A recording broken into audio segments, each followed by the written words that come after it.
Monday is when. Is that the way it is when you wake up? Monday, yes. Monday, I'm the freshest. Like Okay. I want to have my most productive day of the week. So you don't have a case of the Mondays? No, I rarely do. Like Interesting. it's not like I look forward to Mondays when I'm sitting there doing nothing on Sunday, but I really want to make the most out of my Monday. I believe in fast starts. You know. I don't know if I have a case of the Mondays. I don't think I do. You don't seem like you're in a bad mood. No, I'm fine. I'm good. I'm just sleepy, but it's not a case of the Mondays. It's a case of the cloudy outsides. We need the sun. I get like this when it's Well, cloudy. You got to just fight you through had sun this weekend. What more can you ask? More sun. It was beautiful yesterday. I want It more was, of that. but then I spent most of it outside raking leaves. I went for a walk. That's what you get for owning a home, John. I Also, have 2 idiot trees in the backyard that don't shed their leaves until after January. Wow. What kind of trees are those? I can't. I haven't seen a I tree don't with a remember leaf what on it kind in they call it. months. I'm as good as identifying trees as I am identifying dogs, like what the breed of dog is. They're trees. They're normal. They're trees. Like idiot dog. trees. Don't let big tree hear that. There's John. wood and leaves. Yeah, there's wood. There's leaves. They drop little Branches. acorns. Dogs go bugs. Bugs. That's probably Sure. bugs. Maybe some Yeah. sap. Is there any sap in those trees, John? I don't know. Maybe. No idea. Yeah. I'm not sure. Test it out. No idea. What about you, Josh? What's I don't your think excuse? so. I'm in a great mood. What are you talking about? Perfect. Yeah, Thank you. I'm doing lovely, Happer. It's good to see my friends, my cohorts, Yeah. my co-hosts, No, I'm in a bad John, mood. Nick, It's great. Connor Happer. We saw Josh Hodson a few minutes ago. Oh, I know. Just chatting up a storm with everybody that I work with. We want to appreciate Josh more. Me? Thank you, John. No, Say no, nice things no, about me. No, Josh Hodson. Josh does a great job. For all the hard work he does and the Yeah. fact that he was, I guess, the lone representative of our station at the station event I hope he on represented Friday. us well. That's a great point. Yeah. It's a great See, point. I feel bad because I was out of town. Yeah, and I had stuff going on. I was working. Oh, I just took a night off. Yes. Nothing. I was just waiting. I thought you had something else to say. No, I was okay. listening to my friends. Yeah. I thought you had something else to say. No, I rarely do, John. You didn't when want have to- you known me to talk? Oh, You I didn't know want to that. do that thing that Stibbs pointed out you do where you're just like, No, I don't know what that means either, Nick. No What idea. thing? I'd say What thing sometimes are it's you okay to say, hey, you know what? Like, most of my nights are full. You know, I just can't do it. Now, can't do okay, let's tie this thing back together for a second. The day, if I'm working The music. on Friday, because this Friday I was traveling. Sure. You're But right. if I'm here, Yeah. the day where I am most worn out is Friday. Absolutely, For sure. John. And it Correct. does not matter Yes. what happened during the week. Nope. It doesn't matter if I had games or no games. It Friday, doesn't matter it if it's just summer or always winter. catches up. Yeah. It just Friday As afternoon. I'm driving home on Fridays, I'm like, man, I am exhausted. You're exhausted. You're tired. Yeah, I used to be. I mean, that's the day. but like in college though, or Friday you know, was you're going. It's lit. like Friday is like, oh man, I can't wait to get to Friday. It's time to party. Now Fridays are hard. They are. even in college, I didn't get Fridays like that. Now, it's funny. I don't remember Been feeling holding the this Marta way baton for years. when I was younger. I've had the because I had an on-air shift on Friday nights and Saturday mornings, so I couldn't just go out and do anything. I worked here. I was part-time here. John, is it like because you're doing extra things now? You do games. You No, announce I don't. games? Like I said, It doesn't matter. It Yeah. doesn't matter if it's this time of year where I'm traveling a lot or if it's summers. Like if it's in the middle of July. Yeah. You know, I feel great every on Fridays. Friday I drive home. I'm like, man, I am exhausted. Totally. And love I don't Fridays. want to do anything If I on could- Friday nights. If I could squeeze in that Friday like 4:00 nap, I am locked in. Do you guys, when you get home, do you like to just not talk at all? Oh yeah, 100% of the Mhm. time. I think that's coming from John's computer. Okay, I was like, what am I hearing right Because now? like this thing's acting weird again. there's days where I get out here and people are like, "Oh, let's have a conversation," and I'm like, I don't have a I don't want to Is have that a what they say to you to conversation. start the conversation? I don't want to Yes. have. Nick, would you a like to have a conversation with me? Sounds terrible. Not right now. That's no. why I love having a 20-minute drive home. I mean, John has that on steroids, but like that drive home is nice. Honestly, John- my new commute is great. Yeah. Like it's longer, but It I can is listen to a pod. definitely one thing about commuting to Lincoln every day that I miss. I did that for like more than a year. Catch up on pods and you just sit there in silence. It's very nice. Don't have to have any opinions yourself. Yeah. No takes. You can just hear the takes. I But like like hearing takes. on Monday mornings, when I would drive there, I would be singing songs. And then all of a sudden, after an hour of singing songs, I'm worn out. Too much you've Billy been Joel. singing. I've been singing loudly for Wow. too long. Yeah, you can't do that. No, you got to take it easy. You got to pace yourself. Yeah. Wow. All right. So is everyone tired or not tired? I can't tell how we're Nope, feeling I'm today. good. I'm a little tired. Okay. I'm in a great mood. I'm with Nick. I wish it was sunny and I wish it wasn't so damn windy again. I just miss yesterday. That's all. Yesterday was nice. Yesterday was perfect. See, Yesterday is not coming back. We did a lot. We ran a lot of errands yesterday. We did too. Here's a story. Here, let's have a conversation. Oh, well, people what in did you life say? say. It's a new I haven't segment. talked a lot today, so let's do it. New I have an segment. Let's have a opinion. conversation. Let's have a conversation. So I think I said this last week, but we are going to be moving soon. We are in the process of moving. You and so Happer's house. You bought my house. Happer Thanks. won't let me buy his house, even though I'm offering him very many dollars above what his mortgage payment is. Do you have a shed? No. You seem like you would have a shed. Yes, I garage, want though. a shed. Get a You should shed. have Josh buy a shed. And You live- put it on your property. He can live in the shed. I don't want to live in Happer's shed. You want to live in a shed? Let Happer be I'll your build you a landlord. shed. It could be a big shed. No, I'm okay. It might even have windows. Or is it going to have windows? It would have windows. I There would you build go. you No, windows. we will just rent a home. That is what we will do. We've decided to rent a home. Okay. So yesterday, we run many errands because now football season is done. I know there's one more game, but now Sundays are suddenly free for things. Oh man. Oh, how We can- wonderful. We can do things on Imagine Sundays. this. You are able to improve What? your life circumstances. All because because football leaves. is done. I know. Interesting. I'm sad. Unbelievable I found how it- the absence of this sport Yeah. makes your life better. I found it to be very freeing yesterday. I was able to sleep in before my run, which was very nice. So, you know, Wow. yeah, there are lots of things. So anyway, we're running errands. We're going places. Josh Peterson here for no football. I got some new clothes to wear when Wow. I'm announcing the game on Wednesday. We were like, we need some new clothes. A I need suit? some- No, I got A polo. I have a suit. No, I got some new shirts. I got some new pants, and I got a sweater because Rob Sims and I like just wearing sweaters when we call games. That's cool. It's much more Sweaters. comfortable. Yeah, Sweater so it's a boys. quarter You're zip a sweater. sweater guy. So we do that, but we are in the midst of house hunting, right? Mhm. So we go visit this home. Price maybe a little bit above what we would have been hoping for. It's always going to be. Exactly, especially right now. My You God. will pay But more that's what than happens what when you want to move in next to Warren. That's true. Hmm. But lots of other great things about the house. A built-in fire pit in the backyard. Wow. A nice sized backyard. You know, it's a split level, but not in the annoying split level way where it feels like you have a waste of a landing. No, it's like all these things. So we're like, wow, we're really digging this place. Great kitchen, lots more counter space than we're used to. All these things. Basement, unfinished for the most part. Nice washer dryer though. So we're feeling pretty good. Did you feeling find an pretty good. office space? There was definitely an office space, Nick. But we go into the master bedroom, which has poop all over it. no, it has, well, in a way, Happer. I will show this to John. The sink for the bathroom is just there in the room like a hotel.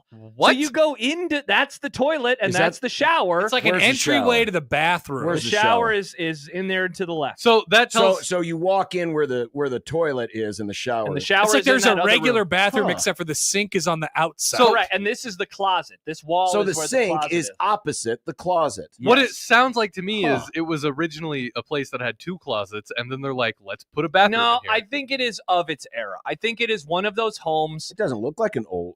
Well, I mean, like what kind of- 70s, like the weird 70s crap. Well, It's like, I grew up let's- in a 70s Let's home, put and the bathroom in the room. that I that grew sounds up like in a it's an afterthought. 70s home, and it wasn't John, not like all that. 70s homes are exactly the same. I'm just saying they have Don't, goofy Josh, things don't about don't them. knock the 70s. Oh, I'm Let me not say this: gonna.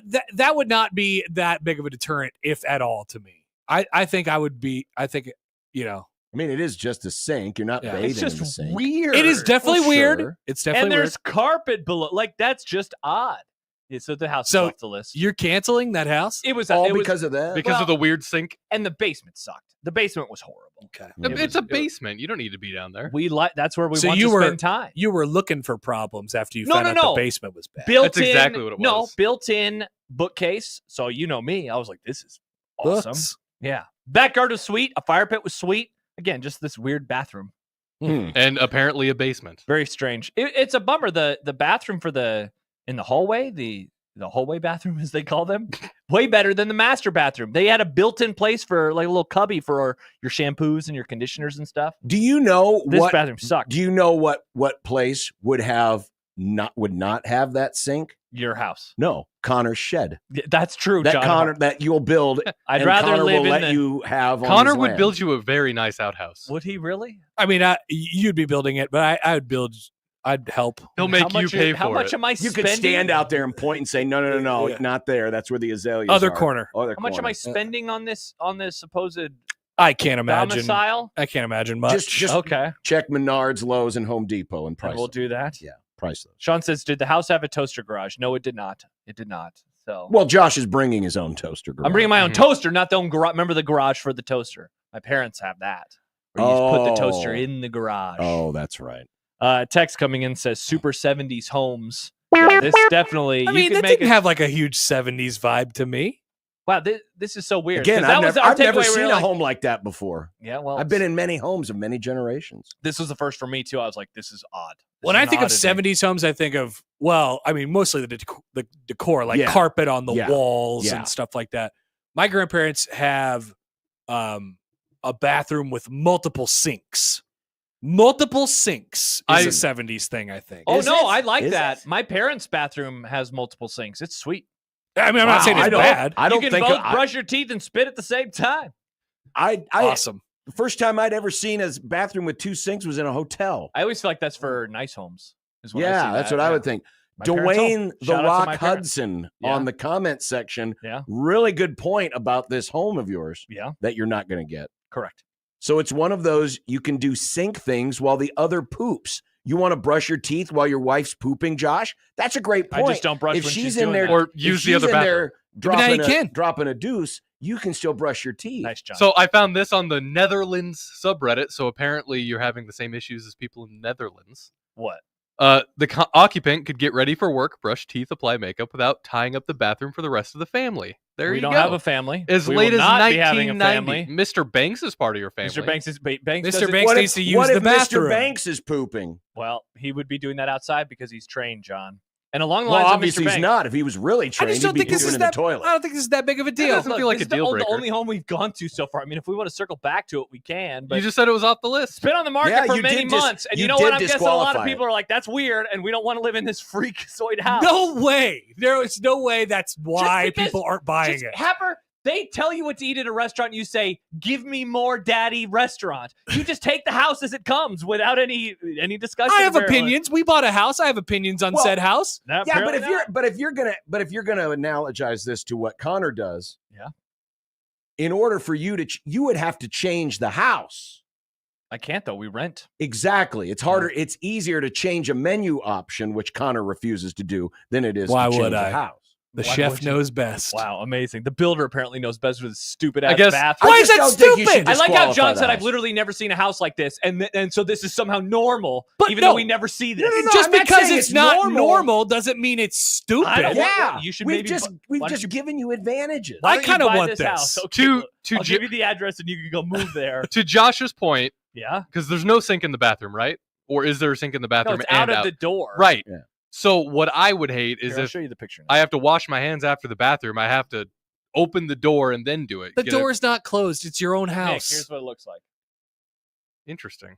It's one way to describe it. What's so bad about it? Nobody actually likes this. This is all fake. You guys are just doing one. No! right now. I'm not saying This is kinda I'm not cool. saying I like or dislike it. I'm just I wish I pointing could out wash that my hands. I'm just too. pointing out that there are advantages. I still want privacy, even That if it's my advantage house. isn't that I big close of the an door. advantage. I close the door. I'll go to the other bathroom if I have to brush my teeth. We're gonna have two bathrooms in this house. Yeah, So he'll go actually, to- there are three. Go to There the you whole go. bathroom. Then why is it such a big deal? if Yeah, the just get bathroom, this house. Because it just looks weird. If I am waking up at night and she's And a it's light dark. sleeper. She's a light sleeper. and If it's I'm- dark and you can't see. no, it's about the washing my hands, and suddenly she's like, "Ah, I'm awake!" And now her night is ruined because I had to wash my hands in our bathroom that is apparently in the room. Why are you getting up randomly in the middle of the I night to wash pee your all hands? the time, John. What are you talking about? I have a bad bladder. I'm sure you know a thing or two about peeing in the middle of the night. You're in your 50s. You don't do this? you don't wash your night- hands after you pee at your own house? Yes, I do, you Happer. freak. Yes. What are you? Well, Stop is your it, house Happer. Vegas? What do you shout singing while you wash your hands? She's a light not- sleeper, it's not John. that You have to loud. sing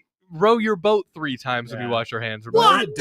No, that's too much washing. Yeah, way too much washing. I don't pull in. This is amazing. Fauci's shower. gone. We don't have to listen to his advice He anymore. didn't shower for years, but he has all these takes on Good washing point. his hands. Oh, I'll always wash my hands. Do you really So sing you wash row your the hands, boat? But you No, don't that bathe. was a COVID thing. That's what they said during COVID. You have to sing row. I'm just your saying, boat. I don't know. Jordan says Happer doesn't wash his hands. Of course he doesn't. No, It's 50-50. he doesn't wash his Amazing. hands in his house and in Las Vegas. By the way, Like if I'm gonna go hang out with the baby, I gotta wash my hands. well, that's good. That is good. By the way, Travis is correct. I'm glad Josh is finally going to provide Banks with a yard and home he deserves. That is a big reason for and us a sink. We don't know, because what if all the other houses you look at have the perfect basement and the perfect bathroom, but none of them have a backyard, and you decide, well, we're going to do this, and your poor dog doesn't have a backyard. Yeah, instead of the Because- weird sink house. Yeah. Instead, Banks will look at you and say, I could have had a backyard, but you couldn't stand the sink. Don't worry, Selfish. Banks. We'll find a house. It's not a big deal, Banks. I John don't says, know. you're right, Josh. It is stupid. Yeah, you two are doing a bit. This is the weirdest We're thing. not doing Just a bit. John because is we such a contrarian that now he is I contrarian. am not a contrarian. This stupid sink. It would am never not be the saying reason that I like would it buy or a dislike house. it. I'm just giving you the advantages. Well, There's the thing, Happer. We're going to see like 8 other houses, and we're going to find one that we like a whole lot better. So it's not a big deal. This is not the last house in the universe. There are other homes. Yeah, okay. So you're comparing it to other homes. Correct. And then you're thinking, I just don't understand the need to take it off the list so fast. True. That's all. First of all, If again, you at the end of the day you it's- decide it's more that than house we're- was kind of weird because it had a sink outside the more than we're bathroom, wanting and to You're kind of spend. like the Dallas Mavericks. You just pigeonhole yourself to only one team you can Nice. deal with. weird bit by them. it's above what we're wanting to spend, and so now it's an easy reason. But to you say already no. know you're going to pay more money than you want to spend. No, most of the houses are actually like in the range that we have set out. This one is above that. But and the problem is the sinks are it's- all outside, perched up yeah, against they're the all in tree. the backyard, Happer. It's very, very strange. It's very, very strange. I want all these homes, these affordable homes now, to have sinks in weird places. Yeah. No. There's a sink right next to the TV. I want both of you to live in a dumb home like this, and so you guys can be like, okay, Josh was right. Every house has its quirks, Yeah. Josh. What's the quirk about your house? The quirk about my house is that it has, when you walk in from the garage, the basement is right there, and then there's a lower basement. There's a sub basement underneath the You have a basement. bunker basement. Yeah, I have a bunker basement, basically. Oh, you'll be safe. And that's when they only come. storage, and it's unfinished, and then the basement part is actually smaller. So I prefer if it was larger.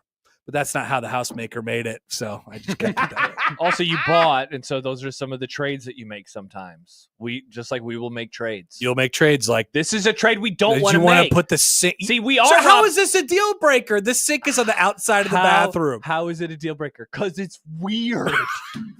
You guys know that it's weird. John literally said a few minutes ago, I've never seen that before. I wonder why. Yeah, I haven't because seen it it's before. stupid. Yeah, but it shouldn't be a deal breaker. Yeah. Again, Oh my gosh. it's not Josh, like it's the not like first the time- toilet sits in the middle of the living room. Might as well. Josh, the first time you saw See, sushi, that's weird. the first time you saw sushi, you're like, "That's weird," and then you ate it. You're like, "Oh, what? That's not so bad." Yeah, you're like, we don't eat You know that what? here. Maybe sinks outside of the bathroom are like cheeseburgers to 21-year-old Josh. No. Oh, this is so weird. Why are they putting cheese I on a swear hamburger? to God. You guys are just, thank you. Alex and Lincoln, insane convo. Josh is right. Did you guys agree to troll today? What on earth is happening? I'm just trying to point out some of the advantages. I just not that big of an advantage. It's got It's a the sink on the outside of the smallest- bathroom. I'm out. Correct? What the heck? If you're thirsty in the middle of the night, you can just walk right up there. I That's would true. never drink water out of my bathroom. Yeah, that would sink. be weird. That's disgusting. yeah, you don't. I would never you don't do that have either. you don't have Dixie cups or a cup there. That, Well, to swish like for Things brushing. always- so where do you go outside of the garden hose? Where do you get your water So from? if we have this fridge, John, and it has water that comes out of it, it's pretty wild. Now that You might realize be weird not for you, everybody has but that. I do. That's what I do. So you refuse to drink any water that comes out of a faucet. Correct. That's weird. a bathroom faucet in particular. I don't want bathroom water, John. Sorry. It's water. I don't No, like the it's taste. different. Thank the, you, the Abber. what? No, it's I'm different. not saying you should. I mean, sure, I've got the refrigerator with the water dispenser too. But if it's in the middle of the night, It's too close to the toilet for me to be drinking anything out of it. All right, now you guys have Also, jumped the John, shark. I mean, this is full. I fill this up every night before I go to bed. So I always No, have but cold water next to me. but what I'm I s- literally would never, like, you're creating a pretend scenario for me. this okay. The last thing I do you're a before I go weirdo. into my bedroom Yeah, I mean, is I we've fill up now, my water We've bottle. now established you're a weirdo. You only Filling look at up my houses that have sinks outside the bathroom. Josh fills up and his water bottle. What a strange human being. That's I mean, a very I'll take a normal gulp activity. I every don't once think in it a is. while out of the like. Out of the I toilet? got my cup in the morning for when I rinse out my teeth for when I'm brushing my teeth. I'll take a swig at the end. That's it. I'm just saying. I'm never you filling up my walk over water there, bottle with it. Like if you have to take a pill in the middle of the night or something, maybe you got a headache Sure. or whatever. And we got the little Dixie cups. That's I just okay. take the Dixie cup and I fill it up and that's it. That's Scott just called and he said he grew up on a farm in Nebraska and he used to drink out of the outside faucet. Oh, the pump. Oh, the well. I also used to do that. Yeah, okay, that's great. And I don't the live on a hose. farm. And the hose. Just right. drink water. It's I do. water.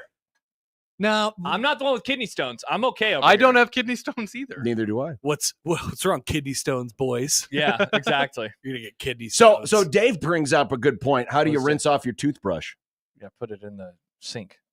With the water coming out Yeah, I of just the don't faucet that you won't drink out But of. I don't. It's no. See, now my issue is different from Happer. I just don't like the taste of bathroom water. I don't like the taste. what of is, Yeah, but what's I'm not- my I'm not- issue? I don't, it seemed like you were talking about the toilet. It was near the Yeah, toilet. you said it was No, near that the was toilet. just a thing. Oh, That okay, was yeah. just a I just thing. don't like the taste. I like filtered water more than I Well, I like. understand that. I don't drink out of this kitchen sink, John. It's any sink. You're weird. That's okay. I how- have it in my fridge and it's filtered and it's better. Why wouldn't I want the better water? Right, but if you're like if you're just going for like a small, like you're washing down a pill, just real quick.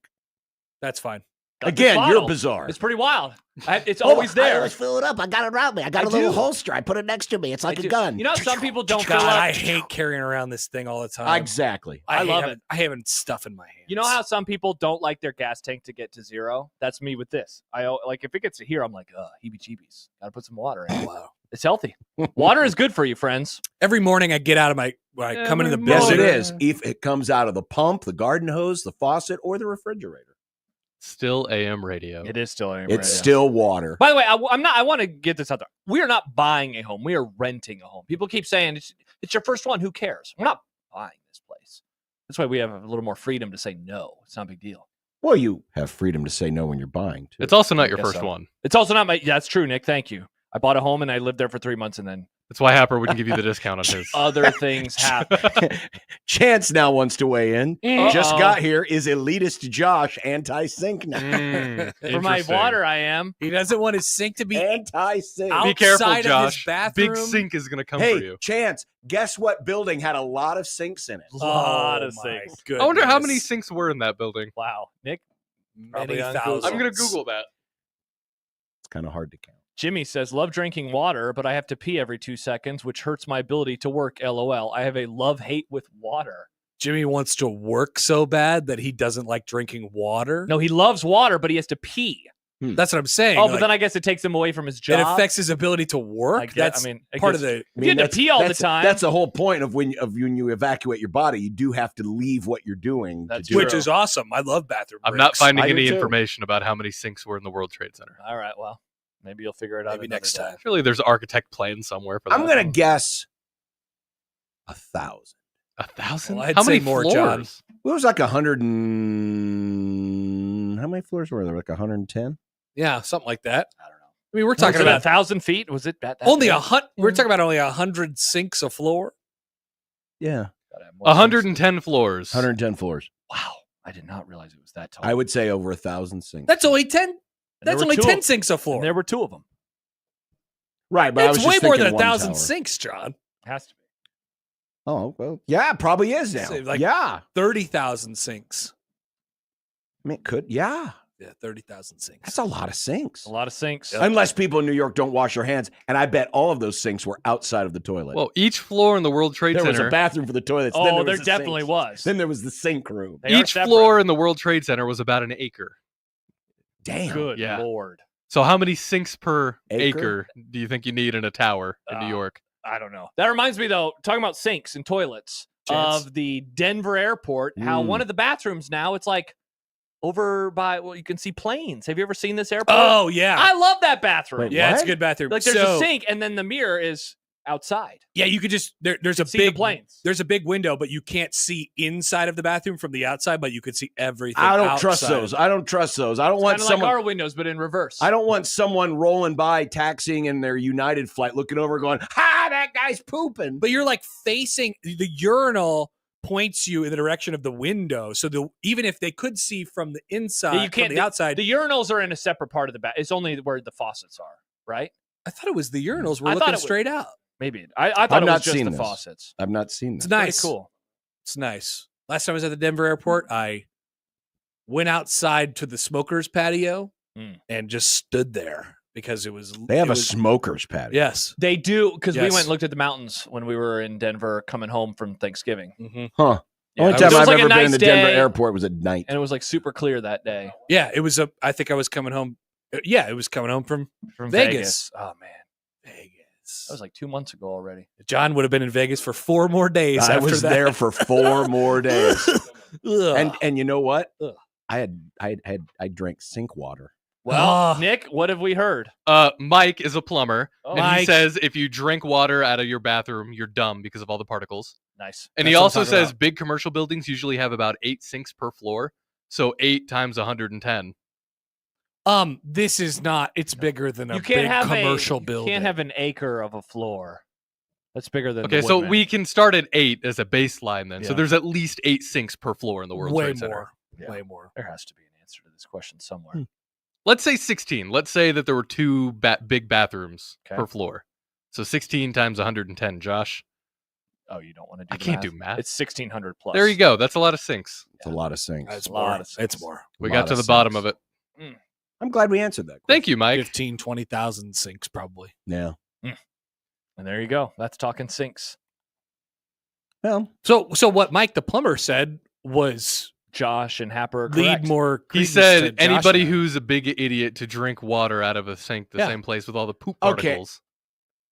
what? Oh, and You're to my not point about the crapping toilet. in the sink. What did we find the worst plumber in the world? La-di-da. My name's John, and I've never crapped in a sink. I trust my plumber implicitly. Thank you, Mike the plumber. Thanks, Mike. You're not crapping. The water that comes out of your faucet is not the water that's recycled from your toilet. Have you ever heard of the plume, John? When what? the plume when You got to keep your toothbrush covered. take a dump, you flush the toilet, and what happens? Whoop, Oh, yeah. the particles go all the way up into the air, and who knows where they land. I shut the lid before I flush. Good job by you. That'll save you There from you the go. plume. I don't want the plume. No, it's a good call, Nick. I have a toothbrush cover too. I don't worry about the plume. Wow. I don't worry about Poopy the plume. toothbrush, John. Oh. That's why Well, every morning John brushes his teeth No, with the poop. toothbrush is far away.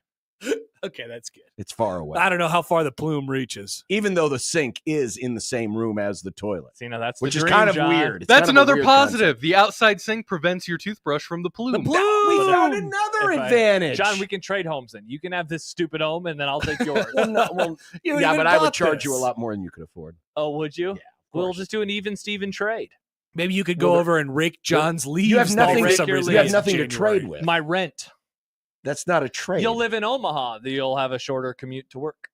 but you have nothing to trade with. Do you think your rent will be more or John's mortgage is more? Nick, are you serious? yeah, John, when did you buy your home? 20 years ago? it's John's mortgage. Yeah. Yeah. Must be Dude, nice. John's mortgage Yeah, is probably I also- like a car payment. I today. also Oh. live in Lincoln, where we tax the crap out of everything. Oh, that's not Our my property fault. taxes You've been doing suck. the show in Omaha since 2012. No, I know. I'm just telling you. Crime Town, John. Cracky says crappy poo year. Mm, Wow. crappy boo year. Mm-hmm. I don't know. Was Crappy this a good plume crossover or year. a bad one? Is it over? I don't know. Well, Monday crossovers might have to be a little shorter now Why? because Jack Mitchell does another show. He's doing more side jobs. Remember, he has his new show, and so Yes. we have to log off of our interview with Jack now. we early, have to break and stop the middle of this intelligent because conversation he has for to him. do prep or go to the station. I don't know what he has to do, but he's like, can we get Jack's off it? 1 hour show starts at 5 o'clock. That's true. Yeah, well, And most of it's taken up by the newsroom. He 'cause has they do, to prep. They do breaks for this thing called newscasts. no, I now know. it's just him. Do you not know the format of his show? It's like mainly Jack. Well, no, I don't listen because I'm doing my own show. Oh, well, I've talked to him about it. It's like 30 minutes of Jack with just like 100 news stories for the first half hour. Whoa. And then an interview. So it's not like your classic, like It's not- weather on the 8s. Correct. You know? Jack will not be logging on at 5:15 for the first time to speak. He will actually be starting at So like it's a at 5. real life talk show. Yeah, it's like he's like one of us. Wow. Pretty cool. Impressive. Yeah, indeed. You've Still said only 1 log hour. on and log off a lot. Did I? Yes. I mean, that's what he's doing. He's logging onto the radio and logging off of the radio. Terminology doesn't sit right with me. Okay. I understand what you're saying. It And just then he has doesn't feel John right. Cook on the show today. John Cook, he's retired. He is. He's not Yeah. doing anything. I bet his What is sink this, is an in the bathroom. AARP show? We're only going to talk to retired folks? Got him. So, yeah, we have to get off early now on Monday, Sapper. Okay, bye. See ya. Wow, I'm Oh. sorry. I'm sorry that we're kicking you out Hey. in the middle of this great conversation, which, by the way, I think is a Happy New Year. Yes. Oh, wow. So good. Because it's going to be a Happy New Year. perfect time capsule for when you're listening either later today, depending on when this show airs, or maybe tomorrow during the Best of Crossover, when we circle back to the fact that Josh ended up renting the house with the weird sink outside If you're the listening to bathroom. this in December, send me a tweet and ask me. Did you ever get the weird sink Did we house? get the weird sink house? Or, Josh, can you tweet a picture of your sink? What if the Or- weird sink And I'll house send it out. price declines rapidly? True. Yeah. We talked about that when we left. We said, how low would the price have to go? To And get it the was- weird sink house? And it was hundreds of dollars a month. Are you serious? Yes. Yeah. Oh my God. This is just a weird thing to disqualify. I look forward to Josh's You guys new are so house weird. with the toilet in the middle of the kitchen. Strangest people. But I at work- least the sink was in the I bathroom. work with the weirdest people. Absolute dorks. I don't get John Bishop and Connor Happer. it. I don't get Hodson it. says, no, I do not want to hear this again. Sorry, Josh. Happy Happy New Year. New It was very Year. good. It's going to be a good time capsule. It was It good. is. Yeah, it is. It's a Because great moment in later, time. we'll find out all the other weird quirks about that house that Josh did Yeah. eventually. I get. won't remember anything about this conversation in probably a week. In the So- garage, I have to climb the ladder to get to my car. Yeah, now that would be a weird quirk. That would be a weird quirk. Speaking of fun, weird quirks, Jeremiah in the chat says, all 4 of you in a hat. Love it. Have a great day. Is that a weird quirk? All 4 of you in a hat? We're all wearing hats. Don't we all? Oh. Isn't But that we happen- all always doesn't that wear hats. We happen always like- have hats on. Yeah, doesn't that usually happen like half the time? was I gonna don't usually say. wear hats anymore because I usually have my hair cut, but this week I don't have anything to do until like Thursday. So Hair? Oh, I that's don't- I true. wouldn't Connor's cut the my one hair. that might be lopped. Oh, in. that was rude. How Well, dare you? Well, look. How bad does that look right now? It just Uh, looks like looks- a bald guy. It looks normal. But usually I'd have a lot less hair than this. You just look A like lot less You hair. just look like a Josh. normal bald guy. Yeah, I mean, Just it a doesn't- chill guy. It's really Yeah, not just that, a chill guy It's without not any that hair. bad. It really isn't. Yeah, you look fine. Howard. Happer, that's you look bad. good. Besides, don't you do it yourself? Yeah. So you But didn't, I you didn't won't- have time to do it? Is it because the sink is outside of the bathroom? I don't do it unless I have an event that I have to be out in public for Do you do it outside the shower or inside the shower? outside the shower. I've been shaving in the shower lately. I do all the time. It's easier that way. Yeah, it is. Saves time. And I've mastered the art of knowing, where to trim and everything. You have lots of practice. My son, on the other hand, does it with the sink and then refuses And then to leaves clean. the hair? Yes, God, disgusting. Animals. exactly. They're animals. I have animals in my house. Yeah, it's not that Just hard. imagine You if the swirl sink a was little- outside the bathroom. I know. Yes. There'd be even more hair everywhere. Then that hair would be there. And it It'd would be in the room. You Yeah. could vacuum it up. It'd be on the carpet. Watch out for the hair plume. Oh, that's a good Yeah, point. or the That's a hair good flip. point. Yeah. You could vacuum it. All right. Thanks. Bye, Connor. Happer. Okay, Bye, bye. Happer. Wow. There you go. Brought to you by Wow. Everlevel Concrete Repair in Omaha at everlevelconcrete.com. Who knows? Maybe if you get frustrated and take a sledgehammer to the sink that's outside of your bathroom, Everlevel will have to come and repair the concrete underneath. Aw, thank you. Keep that in mind when Josh eventually rents this house Never. on 1620 The Zone.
KOZN.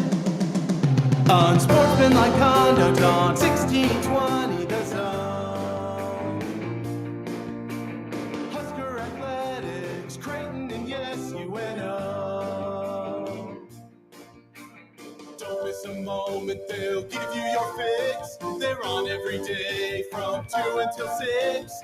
Spend your afternoons with John, Josh, and Nick.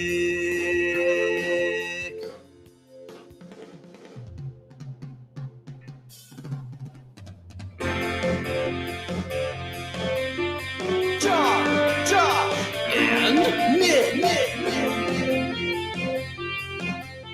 They'll show you what sports talk really is. I didn't know they could do that.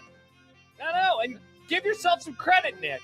Okay, I'm giving myself Jim credit. Jackson, did he call the game with Gus Johnson this weekend? Even though he was an analyst? Yeah, Yes, exactly. sure. You called the game this week. You I did. called the game. Sportsmanlike conduct on 1620 The Zone. Husker Athletics, Creighton, and yes, UNO. Our tiny baby boy, Nick Grimm, Our is a baseball tiny announcer baby boy. now. We're so proud of him. Thank you. Do we have any highlights, Nick? Oh, man, we should have recorded it and we could have played highlights on the show. I didn't even know about it I know. Well, I did. because I thought baseball season didn't start until 2 weeks Nope. from now. NAIA has started. So John. where do these- Division 2? Wow, also those started. rebels. Where do these games air? YouTube. On YouTube. So it's available for us. Yes. How many games did you call this weekend? Only one. Just one. Who did they play? They played Hastings. Bellevue Hastings. Bellevue versus Hastings. Okay. Interesting. Baseball in February. We'll definitely have to look this up. There it is. Look at all those views. 908 views. Listen to Nick Grimm call a baseball game. Wow. Well, it was probably like one guy, and he said, "Hey, you got to hear this Rube who's calling these games." Honestly, probably. It was my first time. I just got to gave get it my a- feet wet. I just gave it a like, Nick. Thank you. Thank you for I'm going to liking. comment on it too. Shout out to Nick Grimm. Well, shouldn't you listen to it first? Well, I'm going to say excellent work. Listening pending. Excellent work, listening pending. Yeah. There we go. There we go. So I got a few tips and tricks for next time. I'll be Yeah? better. Is that kind of like when they do presidential approval ratings when they haven't even taken office yet? Sure, yeah. Thumbs up for Nick. I think Nick is doing an excellent job calling Okay. baseball games. Oh, thank even you. though I haven't heard it yet. Interesting. Who is your partner? Mick. Cronin? No, I don't remember his last name. Wow, I'm so bad Nick, with names. I'm this so is bad Wow. with names. This this is your new idol that I- you should be looking up to. He was very nice I and mean, very supportive. That's kind of the I'm first. just bad with names. Kind of the I'm first so sorry, thing you Mick. do is you learn the name of the guy you're working with. I know. I feel horrible because he was Oh. great guy. Great guy. Very Apparently supportive. not that great. You didn't even remember John, his name. I'm just Yeah, horrible with seriously. names. I'm a face guy. I'm Chance, not that great with names, but at least I know. He I'm wore a working really with. cool Yankees jacket. You love the Yankees. So now Nick. you're going to call him Nick Yankees. Yankees Mick. Nick. Mick Yankees. Chance writes Westwood One Voice. Baseball. Yeah, Nick, give us a David Lee baseball. Oh, baseball. Do you know where that is? Yes, know I where have that it. I have it right here. Baseball. There it you is. go. Nick Grimm on the Baseball. call. Grum down. The Grum Down brought to you by the referees at John Higgins Weather Guard. The basketball was good, Look at that. especially for the Lakers, and they didn't even have to do anything with basketball. Yes, They didn't even it- do any basketballing. Go Lakers. My team. Love rooting on the Lakers. Does this mean you're back? In April. That's not. I like watch. You were probably going to be there in April anyway. That's true, but now I could root for the. I guess. What if the Lakers don't make it? they're in the upper half or near the upper half of the Western That Conference? doesn't mean they couldn't have a At the losing very least, streak. they'll play in the playing game. They'll be fine. They'll be just fine. They'll be just fine, John. They'll be just fine. Are the Jays legit Big East contenders, and is Nebraska back in the NCAAs? So weird that Creighton has their best Big East Conference record through 11 games ever. It's tied for the best ever. No offense to this Creighton team, but I do not. Oh, are you going to No, go there? I'm just saying this doesn't seem as good as other Creighton teams that I've watched, and yet their record is the best that it's ever been through this many games. Tied for the best. With what year? Which one? The first year. That's wild. That's wild. Also, that is still the number one.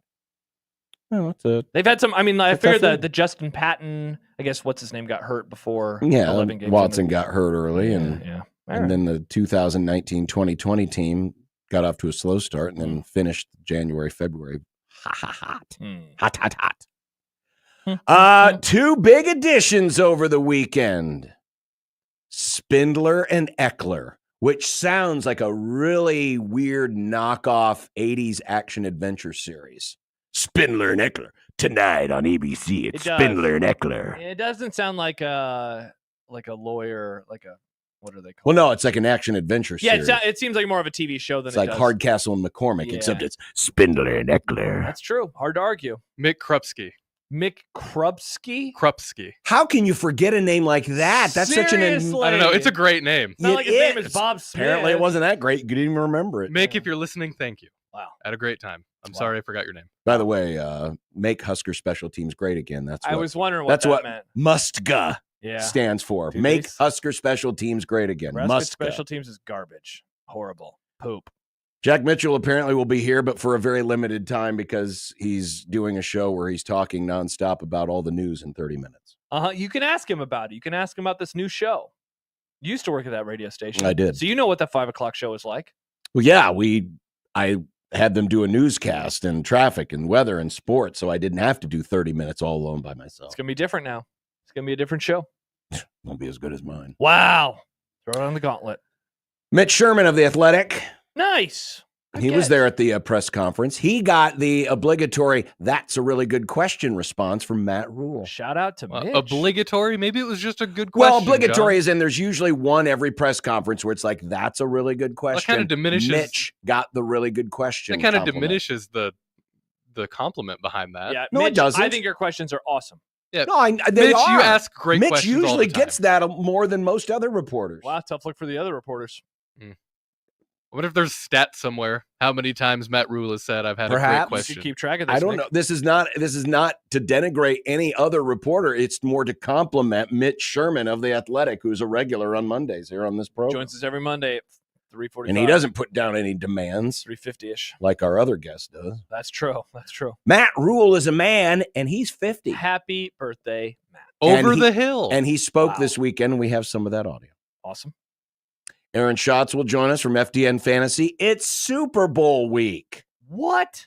Brought to you by Moose Roofing and OSI Oakland. Nice.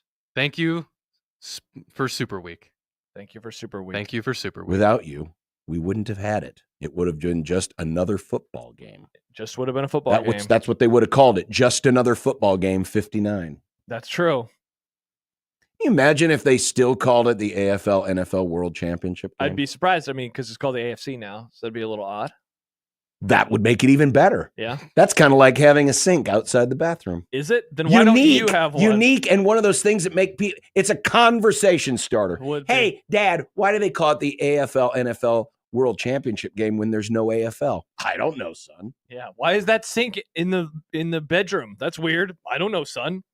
Because this is all we could But afford. imagine, now I don't have to worry about the poop splatter coming out of the toilet and getting onto my hands while I'm washing them in the sink.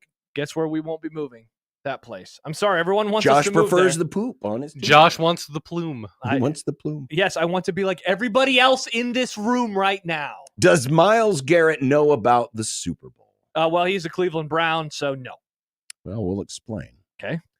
And the nerds are pumping Cubby Sunshine. Okay. First, Nick calls a baseball game. Now we have to talk about the Cubs. Also, I don't like the phrase pumping Cubby Sunshine. You don't? No. What does that mean, John? What You've does that never heard mean? of the phrase pumping sunshine? No. It's I've heard pocket full of sunshine. It's I got a pocket full of sunshine. it's people who are constantly, regurgitating about good Creighton. news. Oh. Pumping sunshine. The Cubs wonks.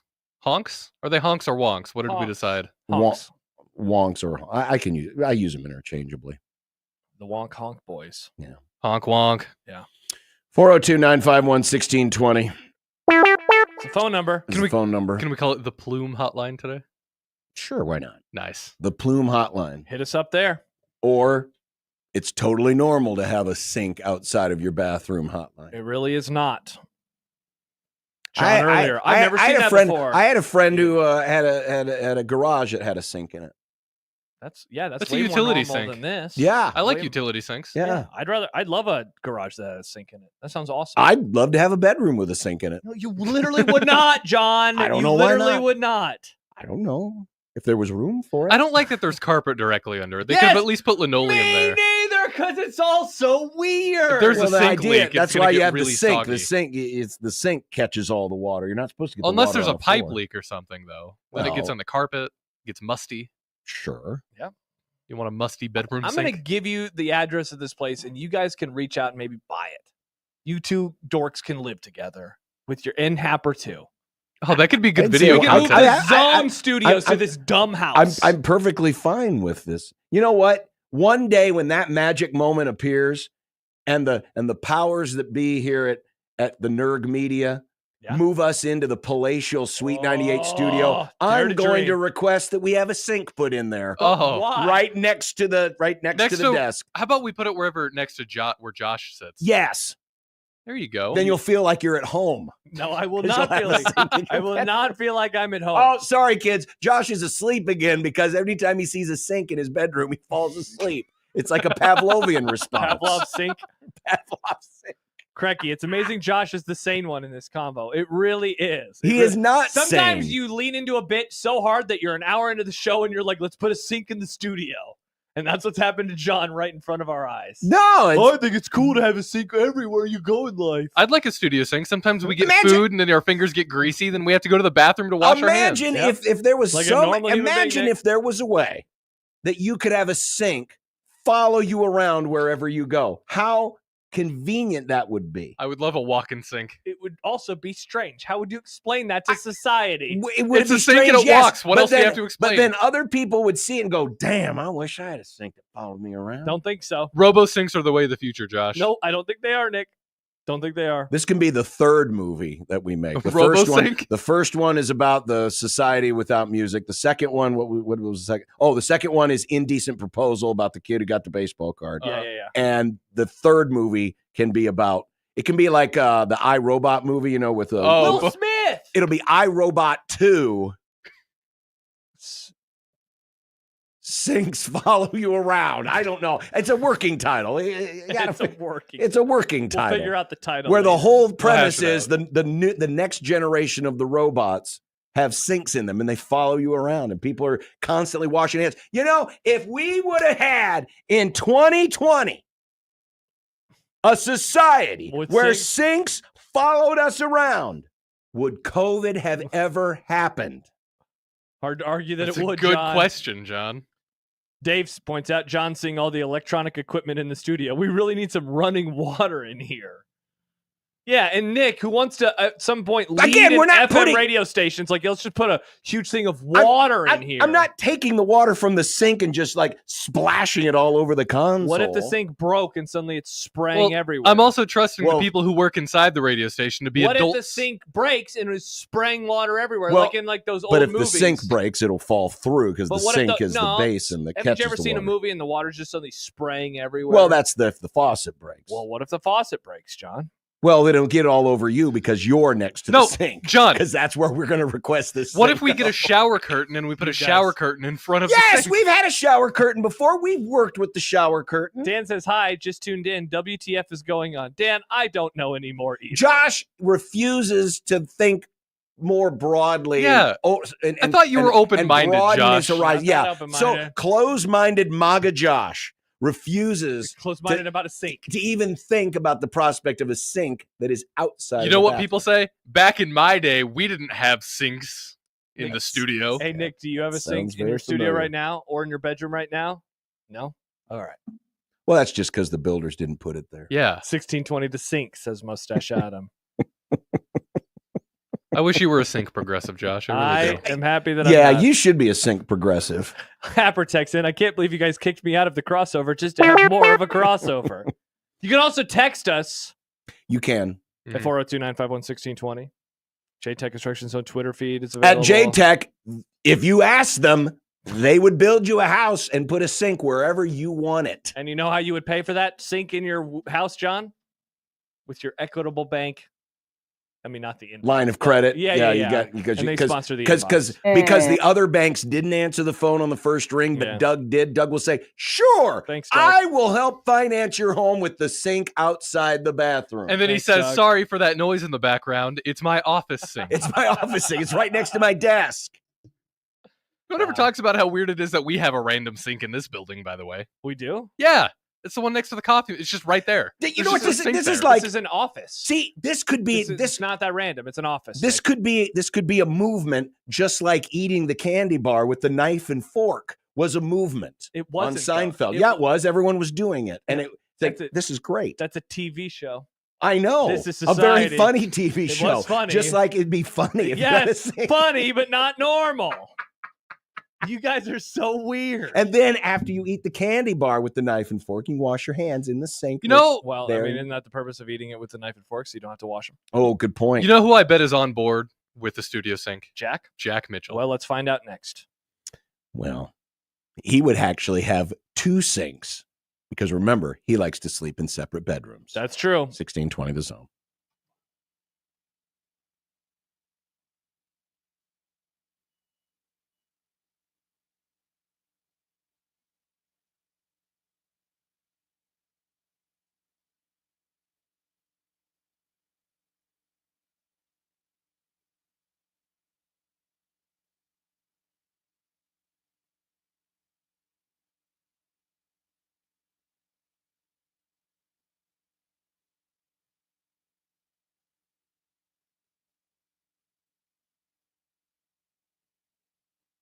Morning, Paula. Morning, Ron. Another day in Adminville, am I right? What are you working on? Oh! You okay? Your tabs. You have so many open. Yeah, gotta order lunch for the big client meeting. With great responsibility comes tabs. I can help. Close all those tabs and open just one, easycater.com. Online ordering from local restaurants, plus tools to save time, stay on budget, track expenses. One tab to rule them all. EasyCater, the smarter way to order food for work. Order now at easycater.com.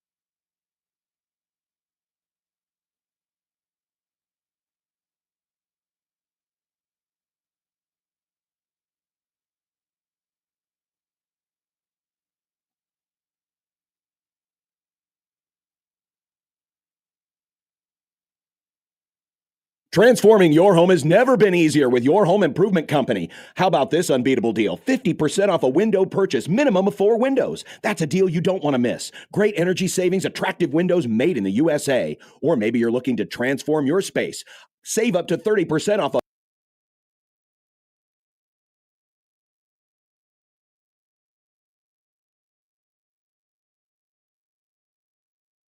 I'm trying to set up a computer that I don't usually use. What's up?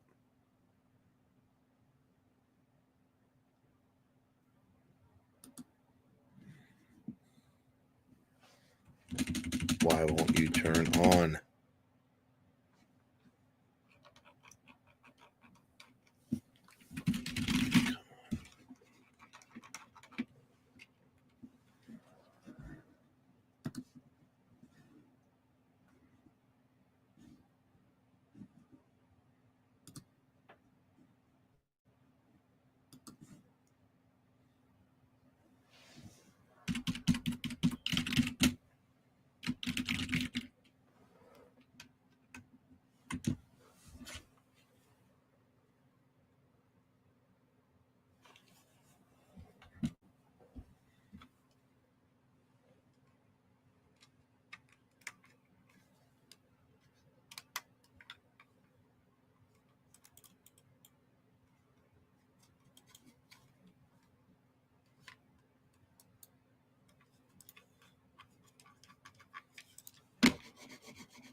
jackets from Stephen Barry's.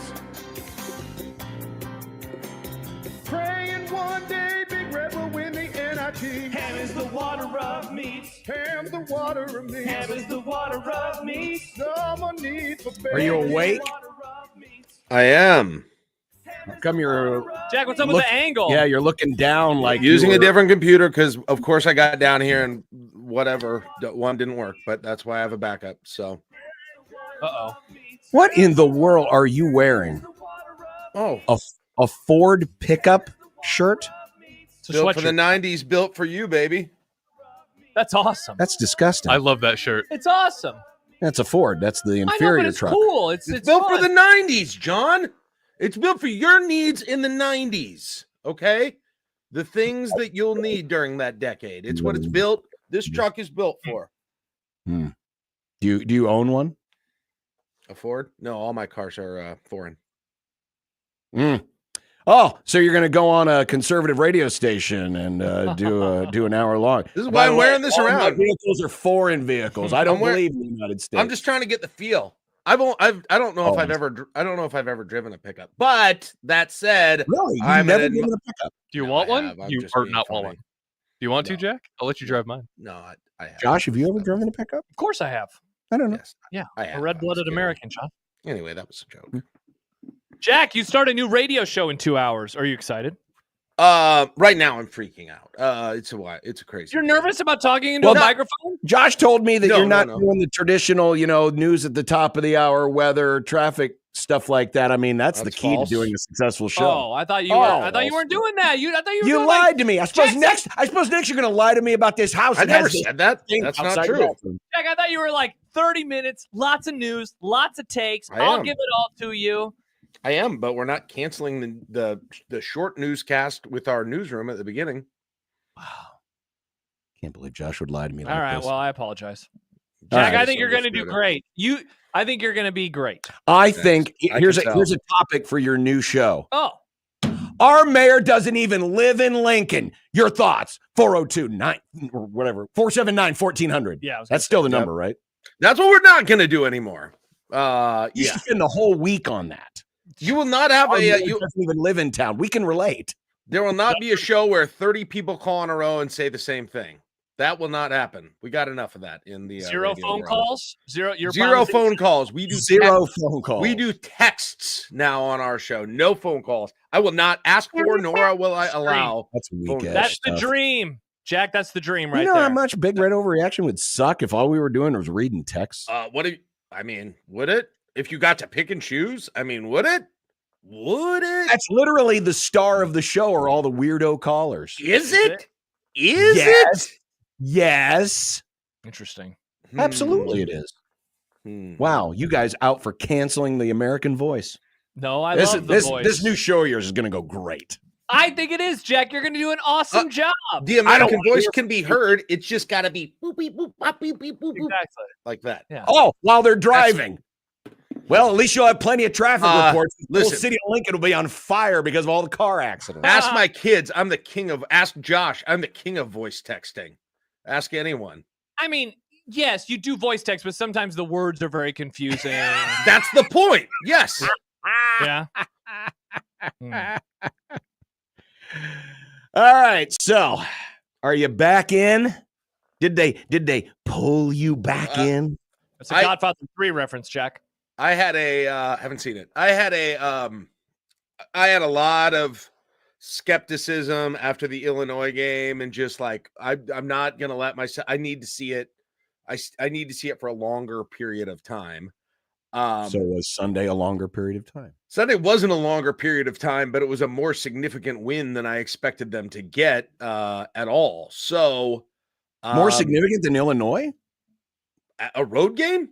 Yeah, they're ranked the same. I mean, I think Oregon might be just slightly lower than them in the net, but it's a road game, and they're both okay, relatively ranked about the same. So yeah, because it's a road game for sure.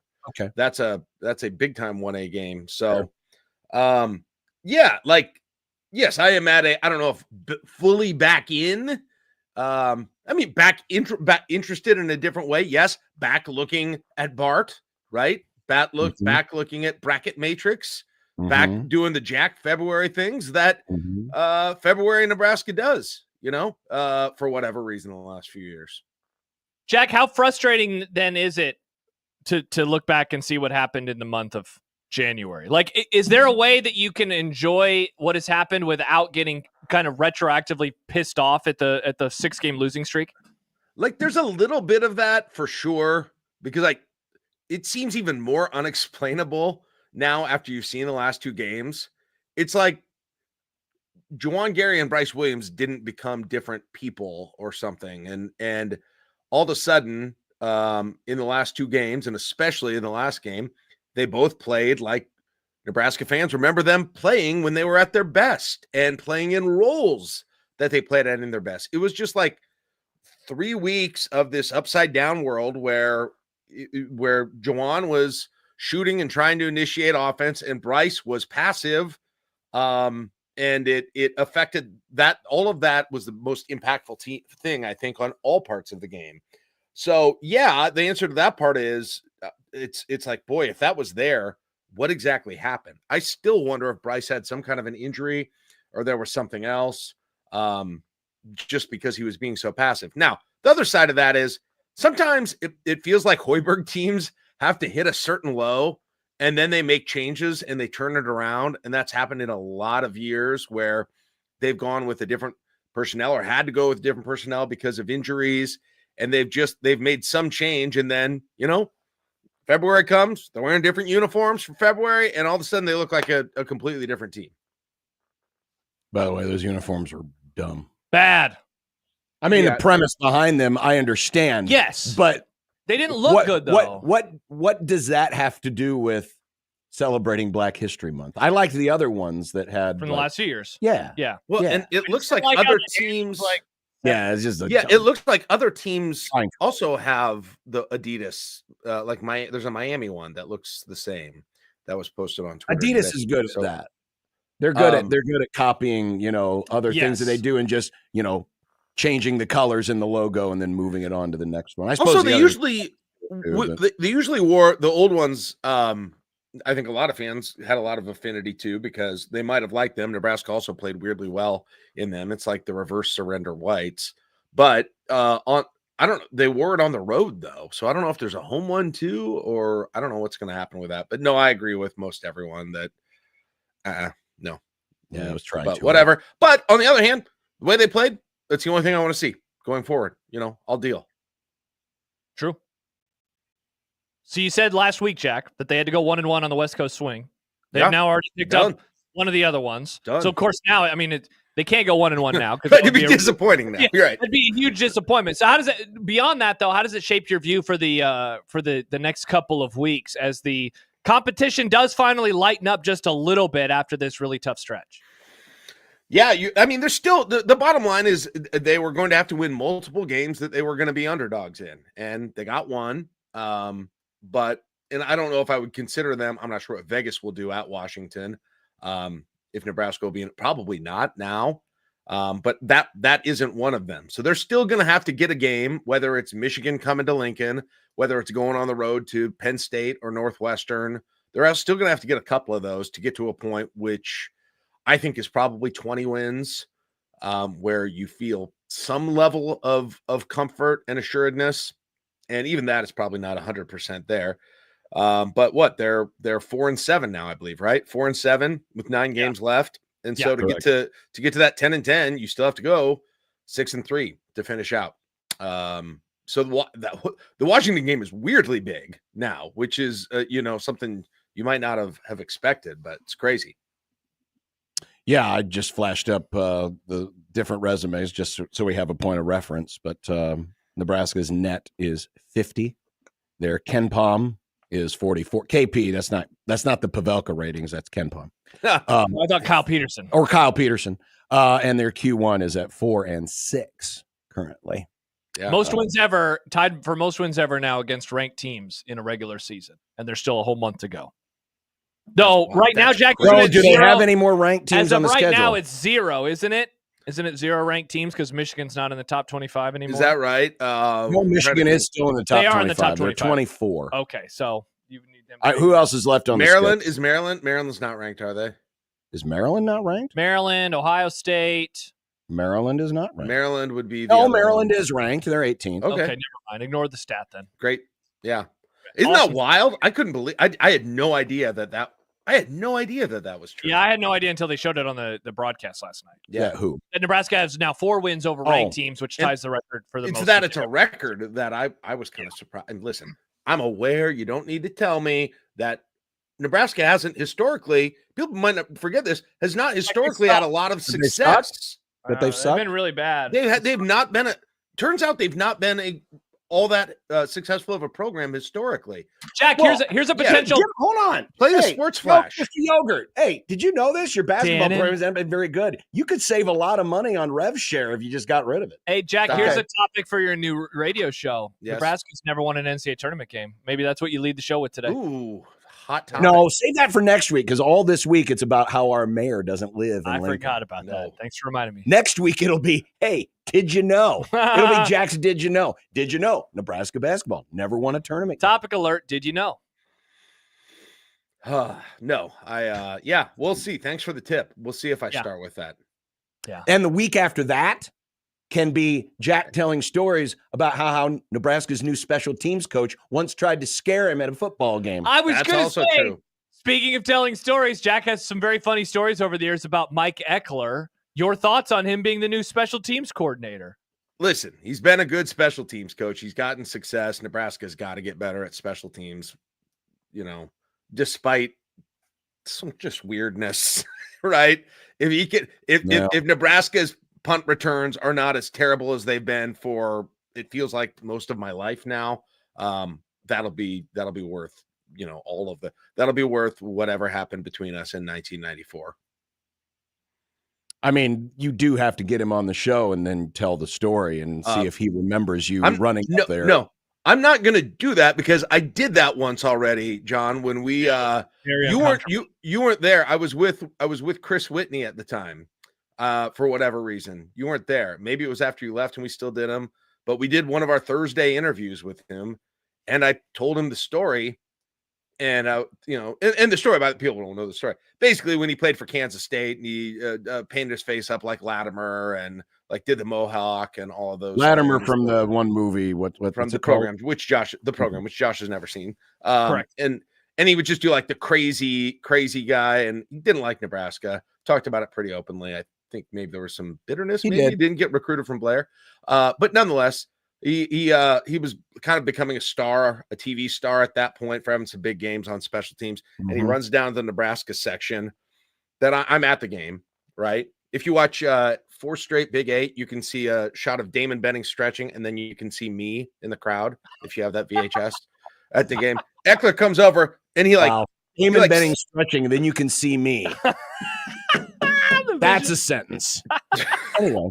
And he comes up to the little Nebraska fan section in the corner and bangs a sign that's in the front. Oh, I think it was like the Nebraska Kansans for Nebraska sign or something. Mm-hmm. And everyone's heckling him. And I, of course, I'm just giving him the business as you'd expect I would, knowing there's a very safe distance. You're from Blair, you idiot. I was in about the 5th row. There wasn't that safe of a distance. Anyway, and then the ball's kicked off and Nebraska's receiving. Damon may have been back receiving that kick for all I know. And we see him right in front of us Eckler get decleated by, I believe, I can't remember if it was probably Jeff Makovica. He had a pretty good game then. One of the Makovicas who was playing on special team. Anyway, I tell him that story on the field at Memorial Stadium when we're interviewing him for our Thursday afternoon interviews that John and I used to do over at KLIN. Right. And he was like, and I was like, oh man, that was crazy. I expected him to say some things. And he's like, I don't really want to talk about that. All right. Josh has pulled up the video. I found 4 straight Big 8, Jack. Which idiot in the stands are you? Yeah. Where are you? I have It's going to be hard. The one wearing red. I believe there's a tarp, and I believe I'm wearing a hat with a gold Nebraska N on it, which was sweet. So you think were you in a clear poncho? Probably. I haven't looked at it in a long time. Yep, I'm guessing we're trying to ISO it. Was I wearing and I might have been wearing an 86 jersey? That does look like an 86 jersey. It's so old. And Oh, God, yeah. quality on this YouTube Yeah, video is not Yeah, the the best. YouTube video is not a good place to look at This it. isn't Josh's fancy 4K. But yes, that's me. That's Does true. Damon stretching come right before that? Did you check that out? So there is a he's- couple of other Look shots. at Damon getting stretched. There he is. And then they show Ed Stewart walking into the huddle. and Yeah. then it's a shot of And then you. it's a shot of the Very fan. good memory, though, Jack. Yeah, Got very it. good memory. I have a good memory for some things. God, that's Not amazing. for long-term things, not short-term things. Well, No, I found. can confirm. Did you drive the Ford pickup on your sweatshirt to that game? Because that was in the 90s. Nope. I drove my 1985 Nissan Sentra stick shift. And it made it. That's amazing. Yeah, the fun thing is if it's hard to back out, me and the two friends I came with, we could just carry it, back and put it where we wanted it to. Or have Mike Eckler come over and carry. Yes, he would have been able to on his own for sure. Then We did ask a poll question today. I'm curious what your answer would be, Mike Eckler, given his reputation, intensity, as Jack just depicted in the story, and his Nebraska roots. Oh boy. What should we expect from the Huskers special teams in 2025? Your options are Horrible, garbage, bad. no, Oh. among the best in the nation, not the best, but really good. Middle of the road. There you go. Or just better than before. what should we Which of those- expect? Which of those would best Man. fit your But the expectation, I just think they've been down for so long. It's got nothing to do with Eckler, but just taking some just be better steps. than before? Taking some steps. Like he can't affect the personnel all that much right now. That's already too late. That's part of this issue too, guys. It's part of it is personnel and having the right specialists too. But So Matt Rule said he's got his best roster yet at Nebraska. Said that yesterday. was he counting the long snappers and the holders and all of those people? He said that as part of the answer on the special teams. Well, then maybe. But I'll say an improvement, non-catastrophic. Don't have me be able to predict when catastrophes are going to happen during bowl games because I can feel them. So you're with the defeatist option of just be better than before. If they're like top 100, that'd be a pretty massive improvement. They have been. I don't know if people know this, but they've been historically not very good at special teams, John, for quite some time. I know. Yes. There's been a lot of historic. Yeah, they've been horrible. Despite Jack, the John, defeatist, they suck.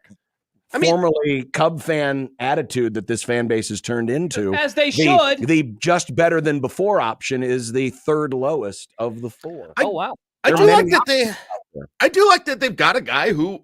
There's very few of these guys in football. In fact, Schaefer was on my show today, and we started naming dudes who are known as special teams guys, both for Nebraska football and beyond. Your Brandon Ragonis, right? Brandon Ragoni, that's a blast from the past. Right. Your let's see, your Tyler Legates, your I'm trying to think of some. Your David Sizes. You got NFL. The plural is sizes. Yeah, your Steve Taskers in the NFL. There aren't very many. And you actually got that guy now. That's what he was best known for at Kansas State, was playing with aggressiveness on special teams. Who is leading? I mean, it's kind of like hey, look, I've been there, I've done this stuff. He can say on special teams. So might be why he's been so successful since he started doing that, which he didn't do when he was at Nebraska last time. He was linebackers, and he hadn't coached special teams yet at that point. Well, Jack, do we have to say goodbye to you now? Is this the time? I got to get going. I got to get going pretty soon. Yeah. Okay. I just tweeted out photos of Damon and you. So if you want to go check those out, there's Damon and okay, I'll look at those somewhere. Yeah. I'll look at those. I mean, how hard is it to prepare a show when your first topic is, hey, did you know our mayor doesn't even live here anymore? I mean, and then you go into the Ashland phone book, you look up her address. Is that where she lives, in Ashland? Yeah. People call it Trashland. No. Whoa. That's what I call Apparently it. not, because it's good enough for our mayor or Lincoln's mayor. I guess it would be our mayor. It's Nebraska St. Louis. It's Lincoln St. Louis. It's Lincoln. I was going to say it's no St. Louis. Yeah, our mayor lives. It's still quicker to get to Lincoln than I St. like Louis. Ashland's baseball team a lot better than I like St. Louis's baseball. Nice. Nice. Go Blue Jays. Cut that out, Nick. Yes, cut that out indeed. Oh no! Jack, have a great first show. Good luck on the radio. Yes, I'm gonna good go luck on the radio. This is a new adventure for you. I'm going to go find my clip I have of John Bishop saying, Huskers win! Huskers win! Because I got that too. I Hey, did say that. I was once the voice of Nebraska baseball. I would do a clip war. if I need to. This is a great idea. But the difference is when I sent it, I was part of the team. That's true. That's true. Now I'm not. It's just like if you raise tariffs on me, I'll raise tariffs on you. Jack got me kicked off because Nice he and reference. Mike Eckler had an engagement. All right. Bye, Jack. Have a great Bye. show today. Thank There you. he is. Jack Mitchell joining us. Wow, look at that. So this weekend, Nick calls his first ever baseball game. Mhm. And now Jack is doing his first ever radio show. You forgot the most important thing in the middle. Yours. Josh considered a home with a sink the woat, in the bedroom. The woat, but not the bathroom. And we had big weekends, didn't we? We did have big weekends. Yeah. By the way, for it was anyone, a good weekend. Anyone who wants to see the photos of young Damon wearing Nike shoes, I just noticed.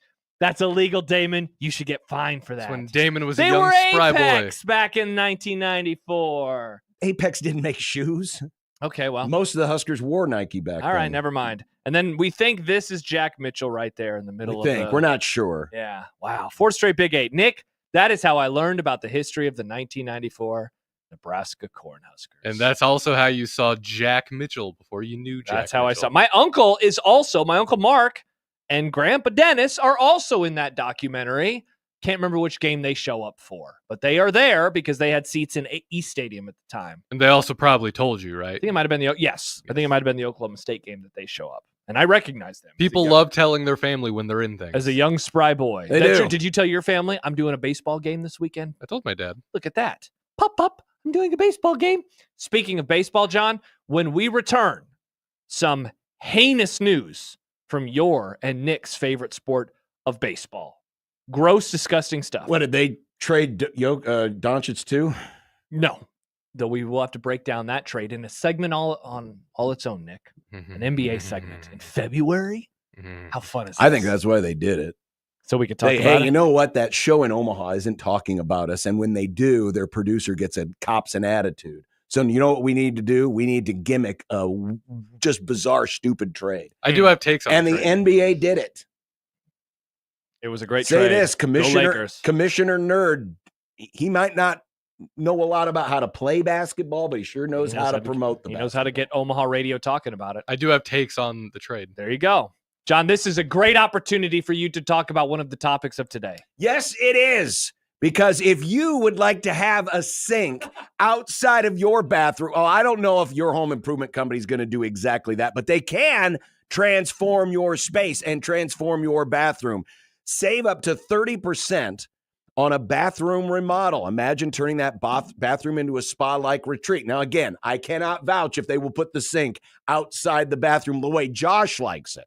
But for those of you with normal bathrooms who just want something new, a sleek walk-in shower, a more modern functional design, well, YHIC can do that for up to 30% off, and they use premium USA-made materials that will look great for years. So call today, 402-764-1720. Schedule that free in-home consultation.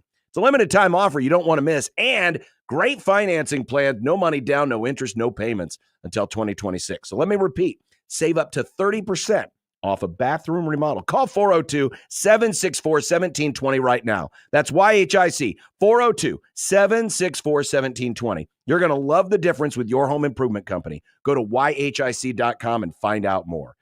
YHIC will exceed your expectations and make your home better. So don't wait. Call today, 402-764-1720, and love the difference.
Sports Flash. Time for an unsportsmanlike conduct Sports Flash update. Sports Flash. From the Sports Flash Sports Desk. John, I want you to apologize on behalf of baseball. I would like to apologize on behalf of baseball for putting Japan in the Caribbean series. As those of us who took geography know, Japan is not in the Caribbean. That is actually true. Sports Flash. But this Sports Flash, John, is a bit more serious and more dire than Japan playing in a Caribbean tournament. Sports Flash. I don't know. It would be pretty dire if somehow Japan ended up in the Caribbean. That meant that probably Sports Flash. a terrible natural disaster Sports Flash. occurred to move the island of Japan Sports Flash. into the Caribbean. All right, that is actually, it's hard to argue with you there. Oh, I forgot that we have this great Sports Flash graphic. Per Major League Baseball, umpire Pat Hoberg has been fired. They finally fired. Yes, they're finally firing referees. Thank you. For sharing betting accounts with a friend who bet on baseball. As Jesse Rogers says, there is no evidence Hoberg himself bet on games or manipulated any that he worked. He also deleted messages central to Major League Baseball's investigation. I would like to see a list of all the games that he was at. Nick, I think a lot of people would like to see a list of the games that he was at. I think a lot of people. Oh, was he the ump on that one game the Rockies played during the College World Series where it was 100% The not Rockies played in the College World Series? No, during the College World Series there was a Oh. baseball game where the Rockies got jobbed because of the checked swing. No one remembers that because the Rockies lost 120 games. Yeah. I thought 103. whatever. Do we know if this dude's linked to Brad Bohannon? Great. They- Great reference. Does he know Ipe? They fired. Another good reference. Oh yeah. Is Ipe his friend? Many good questions. You guys have many good questions on many good sites. Now, all I have Does is this the guy have a information that I sink read. in his bedroom? That's the important one. Yeah, he probably wanted his home remodeled, and that's why he was fixing games. Allegedly. Allegedly. Now makes Maybe sense. fixing games. So there you go. This is, correct me if I'm wrong, the first of the pro sports umpires, referees to have been let go since the... Tim Donaghy. No, I was going to say since the legalization, though. Oh yeah. Since, I always forget, PAPSA? What was it called? What was the thing that went away? Not PAPSA. FAFSA? FAFSA. FAFSA. What was it called? PAPSA? Mulva. Mulva. Pap smear. What was it When called? the Pap smear See, went I away. thought it did sound familiar or close to Pap smear. What was it called? Paps? I thought it was PAPSA. I don't what this remember. PAPSPA?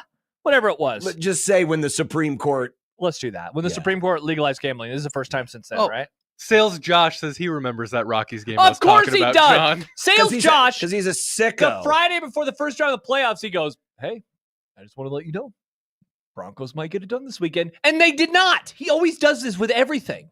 Everything involving Denver. I don't know. This might You be got to the year. remember, people from Colorado are a little odd because it's legal there. Not, John, it's legal everywhere now. It is. Medically Legal- here. Yeah. I bought one of those drinks here this weekend. Oh, congrats. Because it's just around. You can just do You that. can do whatever you want now, John. There aren't rules anymore. I don't think that laws There really aren't rules I don't think anymore. I think laws are a soft guideline now. What?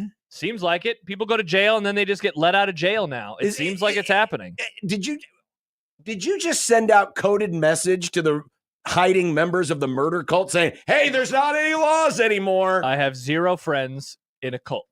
I have friends, and we just talk about sports and television I'm a little shows. worried about you. Yeah. Let's see. Somebody just sent us a tweet. This text comes from, it's Alex Sindelar.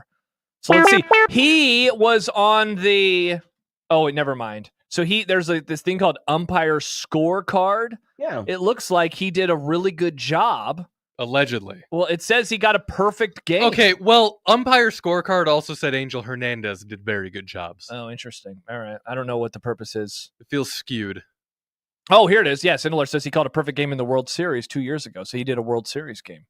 Interesting. Well, maybe that was the inside information was there was a prop bet on would the umpire have a perfect game. Well, he definitely did that. Great job there, and so he's umpire. kind of like Pete Rose. I didn't bet against me. I bet for me. Mm-hmm. So I didn't tip off information that I would have thrown. I had to do a really good job to win. So yeah, going back to it, this is the first, right, of this era? This is the first. It should be, yeah. Yikes. Not great. Not great. But as Todd Furman just tweeted, and we'll have him on this week to for Super Week, by the way. Super Week brought to you by Moose Roofing and OSI Oakland. It's always good that this stuff is now above board because it makes it easier to figure out when something bad is going on. It absolutely is correct. Yeah, so interesting. Not great, though, if you're Major League Baseball. Not great. No, it isn't, but at least it was caught. Speaking of baseball, Goon tweets in. Oh, no. Interesting you say that, Nick, because Goon writes, Nick Grimm, you did a great job on the baseball game. Thank you, Goon. Look at that. Goon is a fan of Nick. I appreciate you, Goon. Now, you realize that today's news was upheld his firing. He actually was fired in May. Oh. Was he? Yes. Well, then why is everyone reporting it like he got fired today? Because Hoiberg. Yes. Hoiberg. That was a Freudian slip. Not Hoiberg. Well, I saw it does look very close. It's very close. I thought your brain just kind of fills in some it gaps. does. It fills in. Yeah. Hoiberg. Yeah. On May 24th, they discovered the situation in which he could not be trusted to maintain the integrity of the game, and he was fired 1 week later. Then he appealed the process. So what happened today was Major League Baseball, the appeal process ended, and Major League Baseball upheld its appeal or its firing. Okay. So interesting. I don't remember this at all last year.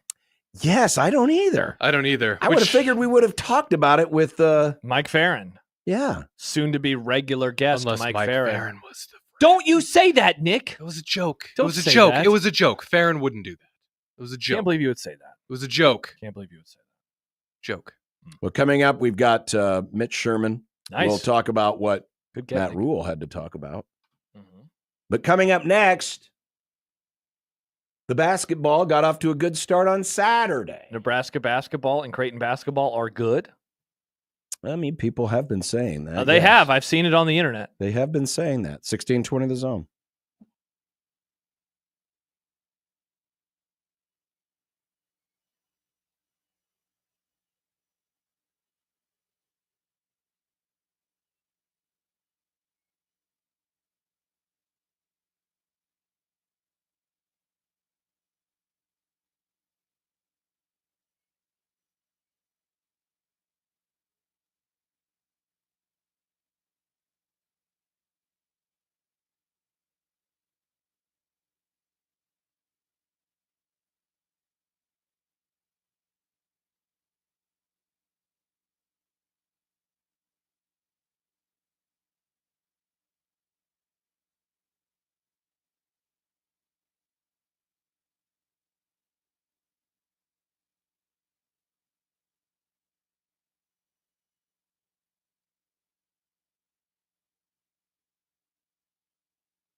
Well, Saturday was an interesting day.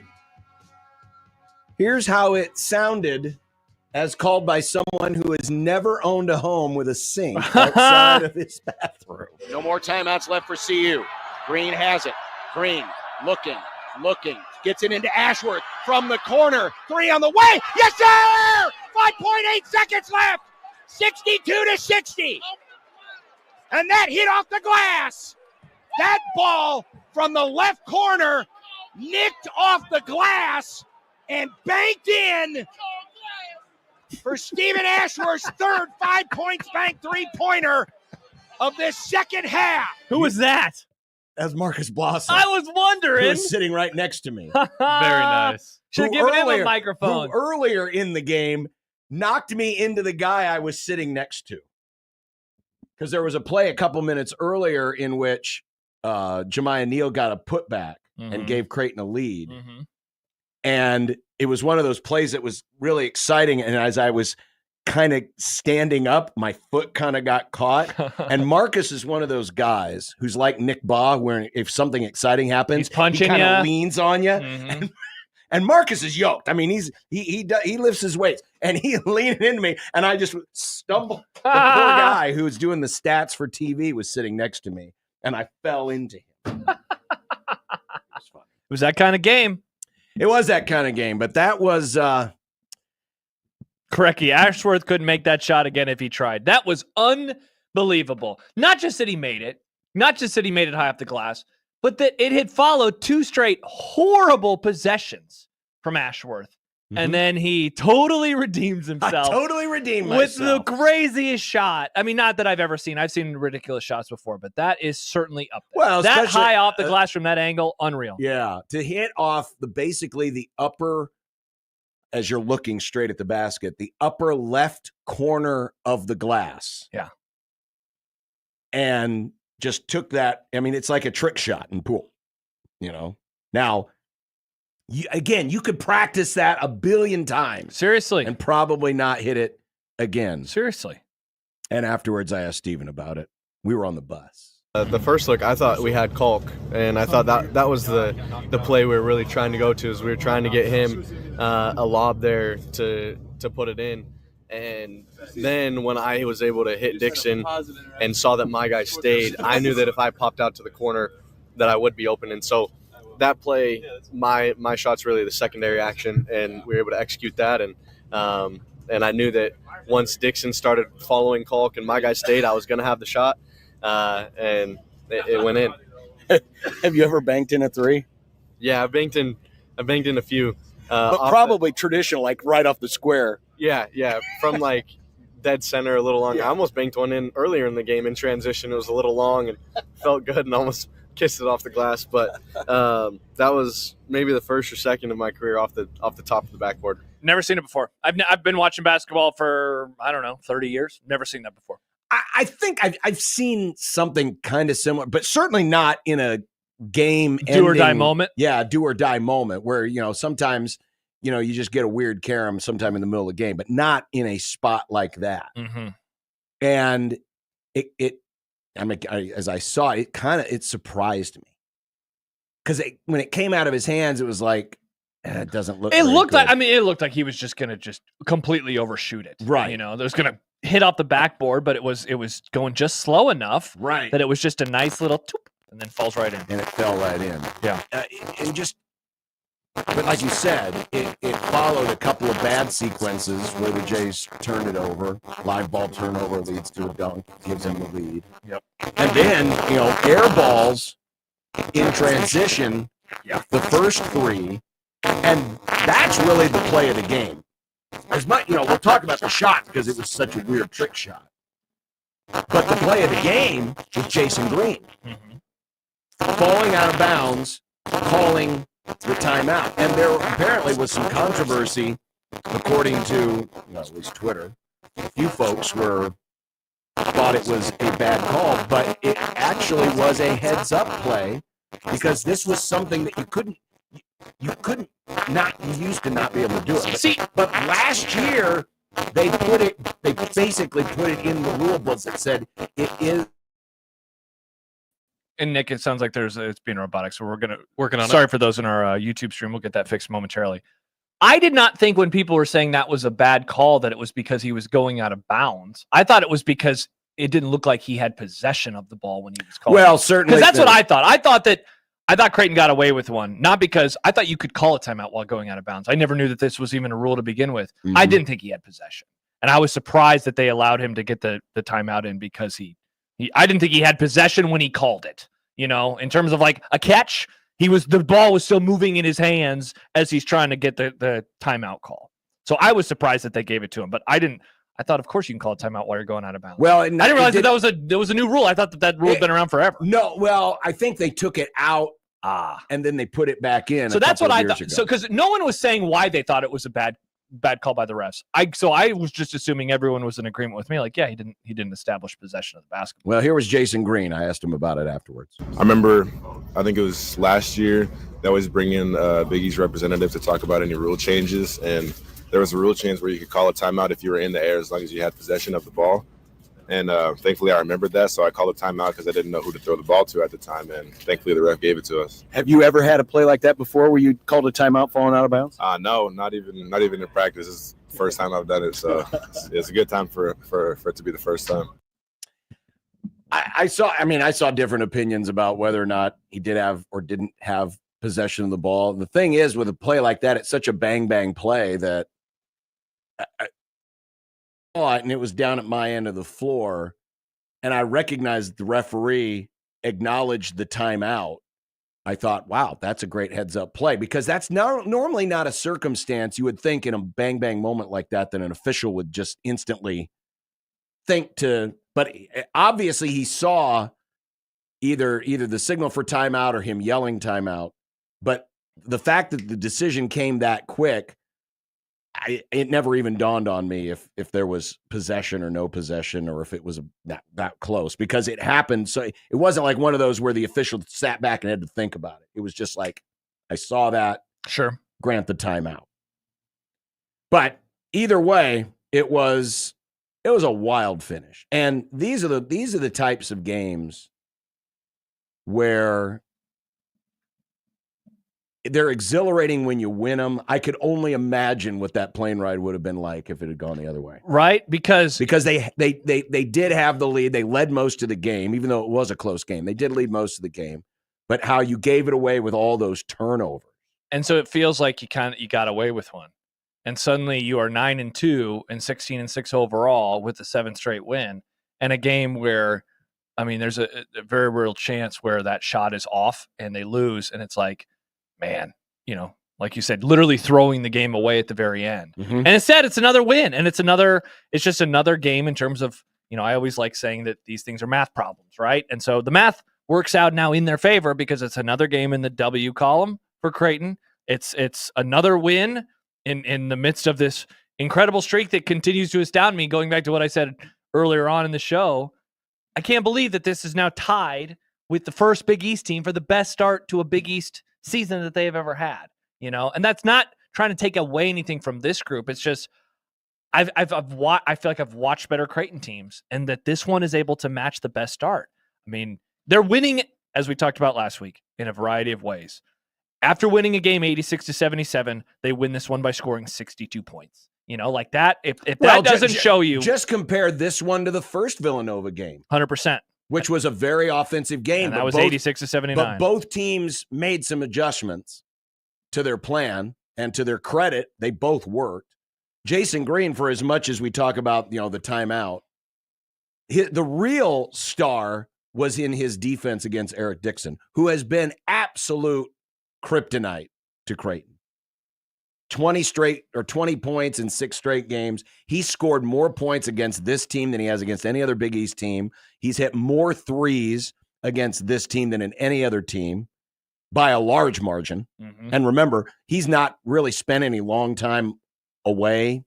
He's like Kalkbrenner. He's a 5th-year guy. So he's played Xavier as many times as he's played Creighton. He's played Providence as many times. But Creighton is the team that he just lights up. Well, a lot of that's because, the Jays have been putting a pickle into how to defend him because of his size. That's usually the guy that Kalkbrenner is on. But Jason Green was the primary assignment, He was held to 17 points, only made 1 3. Just a tremendous effort. He's a nation scoring leader. Mm-hmm.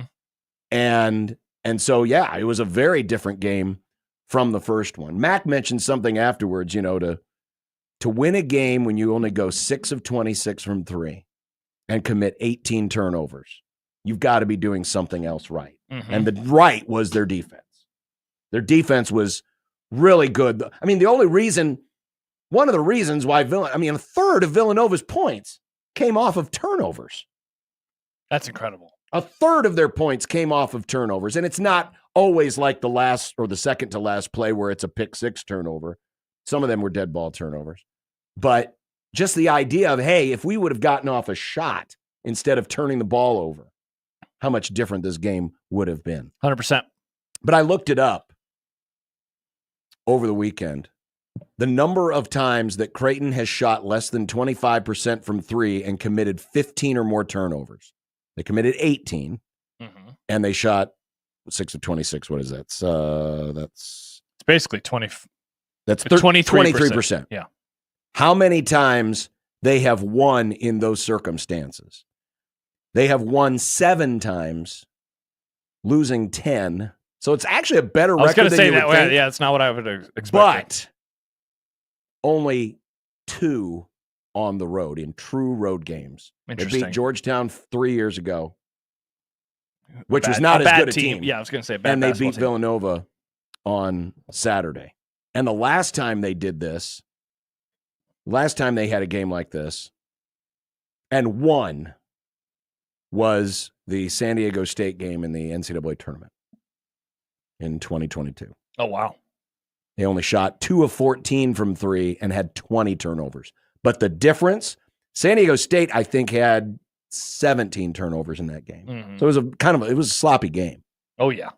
But Villanova did not turn it over. They turned it over 8 times. Ironically, though, last play they had, they turned it over. The irony that Creighton turns it over all those times, but what clinched it was Dixon dribbling the ball off his foot. Mm-hmm. I mean, this is one of those games where you're just like, hey, yeah, you feel fortunate to win. 100%. But these are the types of wins that often come in good seasons because you're not going to go out and dominate every game. No, 100%. They did not play very well at the end of the game, and they're able to get out with a W. Yeah. On the road, no less. And on the road. Mm-hmm. By the way, we're about to talk to Mitch, but I did want to mention this. So Roger Goodell is doing his yearly meet with the media. He's doing that today. He's doing that today. I thought they did that on Fridays. Mm-hmm. before the Super Bowl. You're going to love this. Oh, God. Roger Goodell says he believes the NFL will eventually have an international franchise. Oh, John, we're watching international baseball right now. And when that happens, a Super Bowl could also be hosted abroad to support it. Stupid. How cool is that? More like stupid bull. Stupid. Maybe they'll put it in Paris. Oui, oui. They actually have a good thing going now where they just have games that are overseas and they rotate different teams over there. So you're only inconveniencing a few versus having to fly back. Inconvenience everybody. The team there and the teams here. What'll probably happen is they're going to wait for they're going to wait for the Jags to make the Super Bowl and then do it in London. By the way, speaking of international games, Jory Epstein tweets out from the presser. No, Nick. NFL aiming to get to 8 international games during the 25 season, maybe short of that, but expect an increase. And then she says the eventual goal is 16 international games a year. So, and I think when they get that, everybody is playing a game overseas inside of a season. So something to keep an eye on. Cool. Indeed. You know what else is cool? Mitch Sherman. Mitch Sherman. We'll get his thoughts on what he heard from Matt Rule. Perfect. If Matt Rule sounded old because now he's 50. Jeez. He did sound a little tired. I was a little surprised. I didn't get a chance to hear Matt. We'll hear some of the audio later. Yeah. I watched it yesterday. I was like, wow. He sounds sleepy. He doesn't have that same effervescence. And he doesn't even have recruiting to do. They don't even have like a signing day with the high school kids coming up this week. Me, Matt Rule handshake meme. A little sleepy. A little sleepy. Oh, I thought you were going to say me, Matt Rule handshake emoji didn't go to the NRG media function on Friday. Oh, no, Matt Rule all was of us. That was all of us. Oh, Matt Rule. Oh, so Matt Rule bothers to show up, but you don't. Yeah, Matt Rule is at the game. Match. Yeah. Can you believe that? I can't, Nick. I cannot believe that you didn't go. I can't believe you didn't go. I was Matt here. Rule I was bothered to working. go. You didn't go. I was here. I was working. He was working, John. I was working. Martyr baton. He was working. Yep. I guess we'll allow that to pass. Yeah. Josh was too busy looking at homes with sinks out in the bedroom. I was. I wonder how many more of those exist in Omaha. Not very many because they're stupid. Think about how convenient it would be if the sink were like, you know what you should do when you move into this house? Let's just go to break. Put your bed up against that wall so the sink can be right there next to you at bedside. Oh, we should ask Mitch how he feels about bedroom sinks. I like this idea. We'll do that next on 1620 The Zone. You know, you can be a good guy by making a very selfless act, and it's so simple. Next time you renew your driver's license, make sure you check off that donor registration box so you can be an organ and tissue donor. Did you know that registered donors can save up to 8 lives through organ donation, and you can help hundreds of others through tissue donation, and it does not matter your health condition, your age, because, listen, anyone could use a donated cornea when they've lost the gift of sight, or tendons that heal up sports injuries, or skin and bone grafts after traumatic accidents or cancer. Think about the impact that someone can have. And I remember talking last year to a friend of the Grum who knew a young woman who tragically had died way too young, but because she checked that box, she was able to save many lives and impact positively so many more. So please be a good guy. Registering's easy. Next time you renew that hunting, fishing, or driver's license, just check that registration box or visit goodguysavelives.com because you too can be a good guy. Save up to 8 lives through organ donation. Visit goodguysavelives.com.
Mitch Sherman of The Athletic joining us.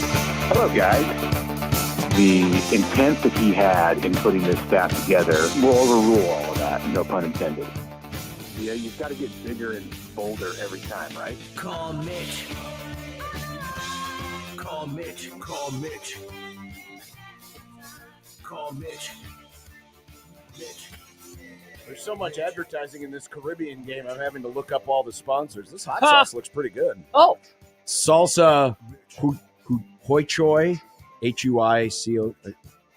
Hot sauce. I like hot sauce. I love hot sauce. Had some wings on Saturday when I got home. We're having wings on Sunday. No, we're having nachos on Sunday. We were talking about doing wings on Sunday, and now we're doing nachos. Mitch, you're a Chiefs fan, right? Not really. Oh, you're not. I'm sorry. You're a Royals fan. Just Royals. Okay. Yeah, it's one team town for me. That's but, fine. I do have Chiefs fans in my home, so we get a healthy dose of that. I'm fine with the Chiefs. I wonder how many people that live in this area, how many degrees of separation before they find a Chiefs fan. Everybody has to know somebody who's a Chiefs fan. Exactly. Right? Yeah, I'd be stunned. I think it's 1 degree for most. It probably Yeah, is. like yesterday, Mitch, when I was driving around Omaha, I saw a house with a Texans flag. And I was like, Was I've that never next seen to the that. house that has the sink? It was in the not bedroom? next to that. Mitch, John has been trying to gaslight me all day into finding normalcy of a bedroom with a sink that is just inside of the bedroom. Your thoughts? You think it's normal to have a sink John, in your bedroom? I didn't say normal. I just said I'm trying to explain the advantages. The sink is just outside of the bathroom door. It's like a across hotel. from the closet. That was my first thought. Are you trying to make your home like a hotel? No, because that by itself is somewhat appealing to me. I like hotels, but I don't know that I want to live in one. Exactly. Yeah, but the best part is it's not a hotel. It has a backyard and everything. It does have a backyard, Mitch, and a fire pit. Yeah, I think I'd put the sink in the bathroom. Yeah, me too. Or the kitchen. Those are the two. Bar area. Those are the. Oh, is this the only sink that's in this house? No, there were 3. Oh, yeah. This is one of 3 there was sinks. just one. It's one of 3 sinks, just or one of one. 4 sinks. 4 sinks. Yeah, yeah, indeed. Just one. Yeah.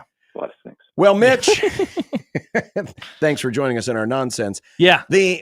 Speaking of nonsense, when Mike Eckler was a player, he may have engaged in some nonsense. This is a coach who famously bled on the sidelines because I believe he headbutted one of his players. Mike Eckler can be quite the intense guy. He ran a marathon on the interstate that one time. Or he started to. Oh, did he? I Yeah. didn't know about this. Yeah. Was this at the end of this whole process, did this feel like the obvious choice? If they could get him, yeah. I mean, from the beginning, when we knew that Nebraska was making a special teams coordinator change, and you see that Mike Eckler's having a lot of success at Tennessee as the special teams coordinator. The only question was, is this even attainable? I mean, there's coaches that if you're at Nebraska, you're just probably not going to be able to go get, and a lot of them, a lot of the coaches in the SEC at successful schools, the school that made the CFP this year, would be in that category. Now, there's special circumstances here, of course, because he's from Nebraska and had coached at Nebraska, but that doesn't mean that he's going to want to come back in 2025. Things lined up apparently with Eckler, and he wasn't pushed out at Tennessee. That's not what happened here. Like he could have gone back and continued to work for Josh Heupel for a team that is again going to be in that kind of conversation to be playing into December and January next year. So, sometime probably in the spring, we'll get the chance to talk with Mike Eckler about this decision. And, we know that he has a lot of passion for the state of Nebraska and has good memories of his time here from 2008 to 2010. It was a successful time for the Nebraska program. That was 2 Big 12 championship game participating teams. So, what he's going to bring. He's going to bring intensity at a level that Nebraska just has not experienced on special teams. He is going to be in your face, high energy all the time. So I came out of Saturday talking to Matt Rule with some concerns about how the head coach felt about changes that needed to be made on special teams, or in what areas, or how they were going to go about just changing the whole energy of that group, because he talked about how the long snapper was the majority of the problem. And I have none of those concerns after the announcement that Nebraska is bringing Mike Eckler in to head up this phase of the operation. Mitch, I'm happy you mentioned Saturday, because that led it right into my next question. And that was like, what did you make of how he spoke about it, he being Rule, on Saturday, versus the way in which he talked about the special teams in the immediate minutes following the Pinstripe Bowl win over Boston College, because they very much seem to go against each other? Well, I mean, a few things to consider there. One, the first comment was made right after the game, when you're in the heat of the moment, and I think that was an accurate portrayal of the way things sat with special teams. He talked about needing a complete and total overhaul, and in that game, and after other games, the game previous to that, you would have said the same thing, if not something even more severe, had that been the end of the season and they were on the in a place to be able to start looking for coaches.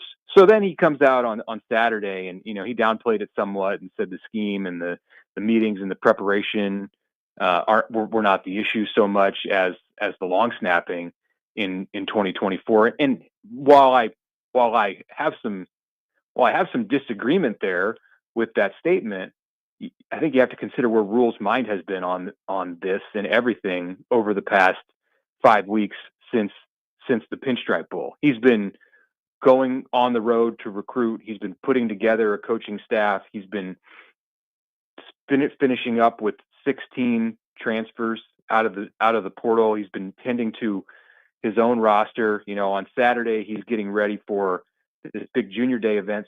And he had handed off a lot of this to Phil Snow. Now, should he have come in with maybe a prepared answer or something different in his mind to say about?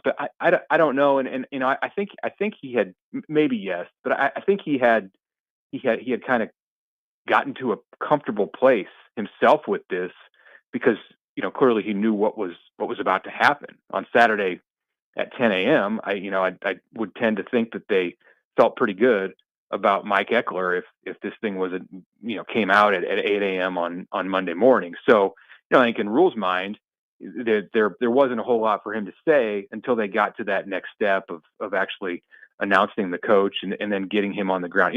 Mike is going to take care of what Mike takes care of, and that is bringing a high level of energy and intensity to that part of the game. And that's probably the biggest thing. Yeah. After the personnel, in which they've seemingly already addressed, you address the personnel, and then you bring in the guy who's going to change the attitude. So now they've done both of those things. So is it reasonable to expect, Mitch, a significant jump in special teams performance, or should we just expect better? Their plan is going to be to flip it in 1 year. This is a part of the game that you can do that with. Like, this is not like rebuilding an offense. This is about the kind of stuff that Mike Eckler specializes in. So I know Mike Eckler, and he's not going to be satisfied with their special teams just being a neutral aspect of Nebraska's game next year. They're not going to be okay with being top 60 in the country in coverage, returns, all of these things in kicking and everything else that goes into it. He's going to want special teams to win games for Nebraska. Like, they're going to go read his comments from his time as a special teams coordinator at Tennessee. Like, they're going to strive to be the absolute best special teams unit in the country. Now, can they go that far from 1 year to the other? I don't know. That's a tough ask, but they can go a long way. Like, if you want to be the absolute best, the chances of being top 20, top 30 in the country, which is going to win you games when half of your games are decided by one score, that's a big step in the right direction. Mitch, if you were to rank the additions that Nebraska has made through the portal, how high on the list now is Rocco Spindler as he announces his commitment to Nebraska? He's up there because of the position that he plays, the position group that he plays. I mean, we may not have even we talked in December when the portal opened and some players started to leave Nebraska, and you assess the roster coming back, and I think in hindsight, looking back at it, that I probably underestimated the importance of adding offensive linemen, in part because I didn't know how many of them were coming off of surgeries. We knew about Corcoran and Teddy Prohaska, and they had been hurt early in the season, in Prohaska's case before the season. But I didn't know at the time that Gunnar Gatula needed surgery, or that Henry Lutovsky needed surgery, or that Tyler Knack was going to have surgery, and he's a backup. But you need all the players you can get. So defensive line and offensive line, I think I kind of looked at equally in terms of the importance for Nebraska to go add pieces. And defensive line was definitely big because of all the players that transferred out with Terrence Knighton and Tony White. But I think offensive line is even bigger. And so they've got Elijah Pritchett, who's going to be in that top group. And I think Spindler is also in that top group. There's other players who I would put in there, but top 5 for sure. For the Notre Dame transfer, yeah, I'd put him with Dane Key, who, I think is the early leader to be Nebraska's top wide receiving target. They'll definitely like a candidate to be a leader at that, or the leader at that position next year for Nebraska.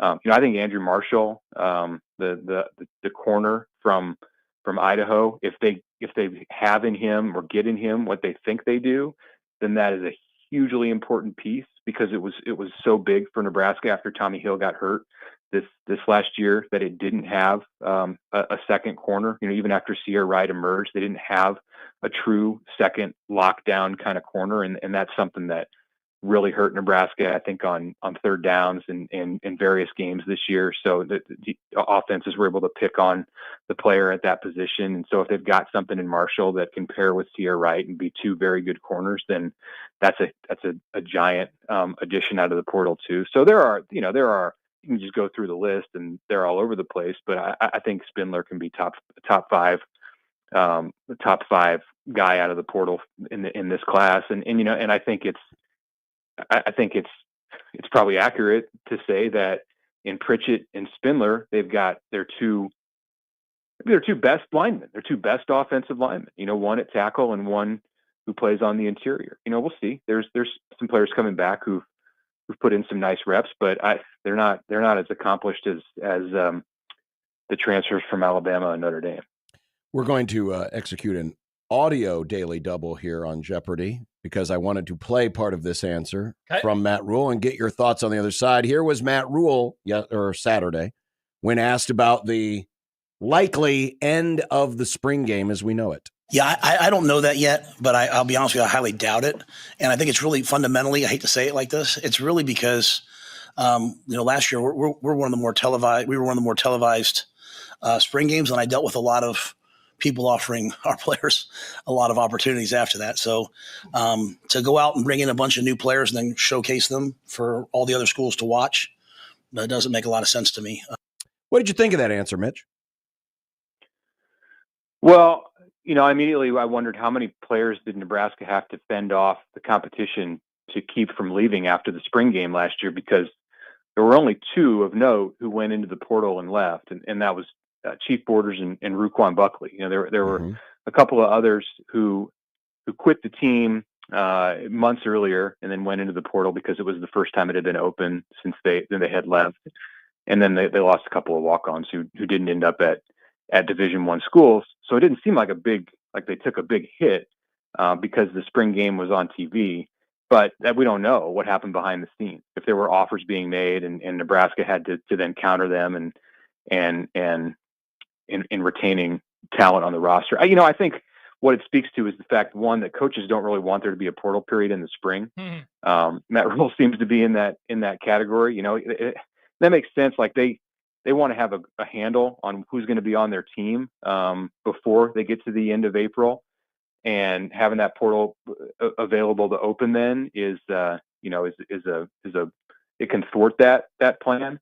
And it seemed like this was just something he wanted to talk about, that he wanted to say. Like he had this on his mind about the tampering that exists in college football. Whether it's the spring or the fall or the winter or whatever, it's bothersome to him, and he wanted to use that moment on Saturday to bring it up. To me, it's not. And I'm not the coach, but to me, it's not like the number one reason that spring games are going away. I think the main reason that spring games are going to go away nationally is because very few of them make money like Nebraska's does. And it's harder than you have to pinch pennies more than ever now in college football because these schools have to come up with $14 million internally to pay their players if they want to compete at the highest level.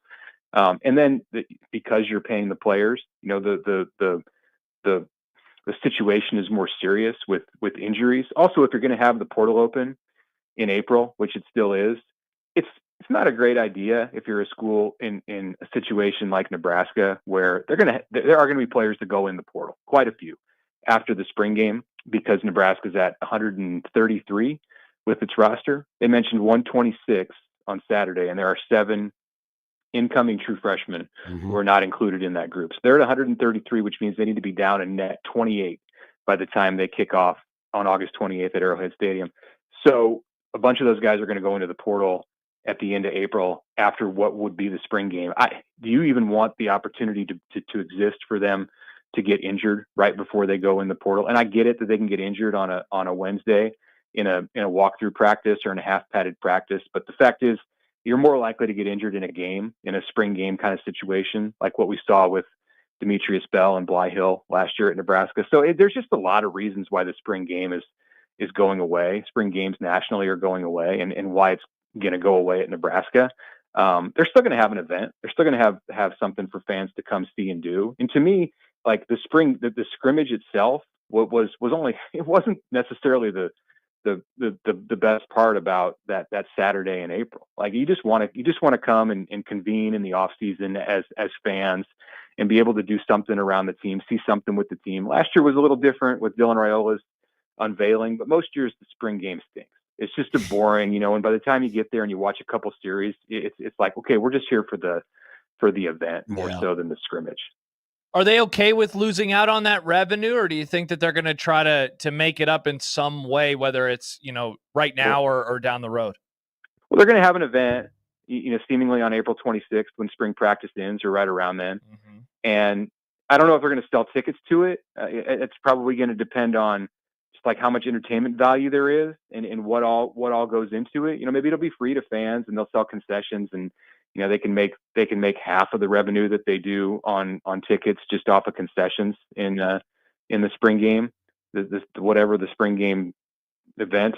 Yeah, I mean, if they made about $1 million off the spring game last year, and that's nothing to sneeze at. Like, it's a good chunk of money, but it's also about what they just paid an offensive lineman to come play here for a year. So with the money that they're getting every year through, this is going up each year through the Big Ten TV payouts. Like, yeah, you don't want to lose that line item on your budget.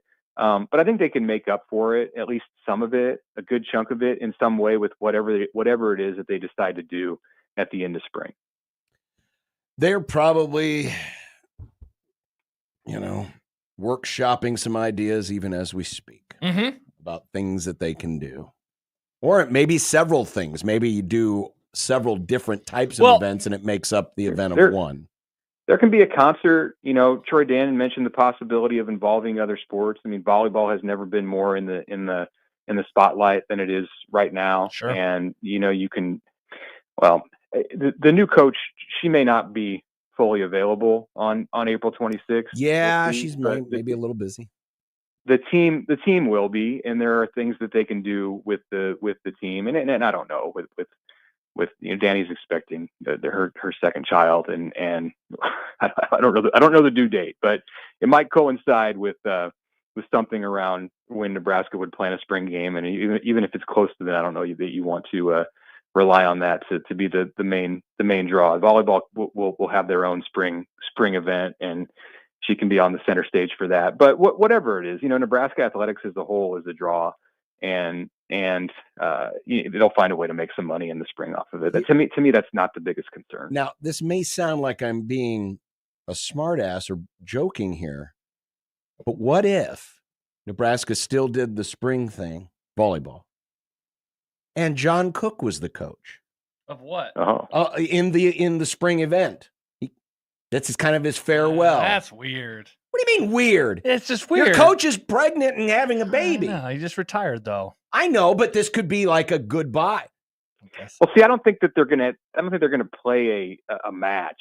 Like they're not gonna bring back. I mean, you want to spend $1 million, bring back that court and put it and set it up in the stadium, and then hope it doesn't rain or it's not windy. I don't think you're going to see them. I mean, they could do a right, they could do it at Devaney. They could do it at Devaney. They could do it at PBA. Yeah, I don't know.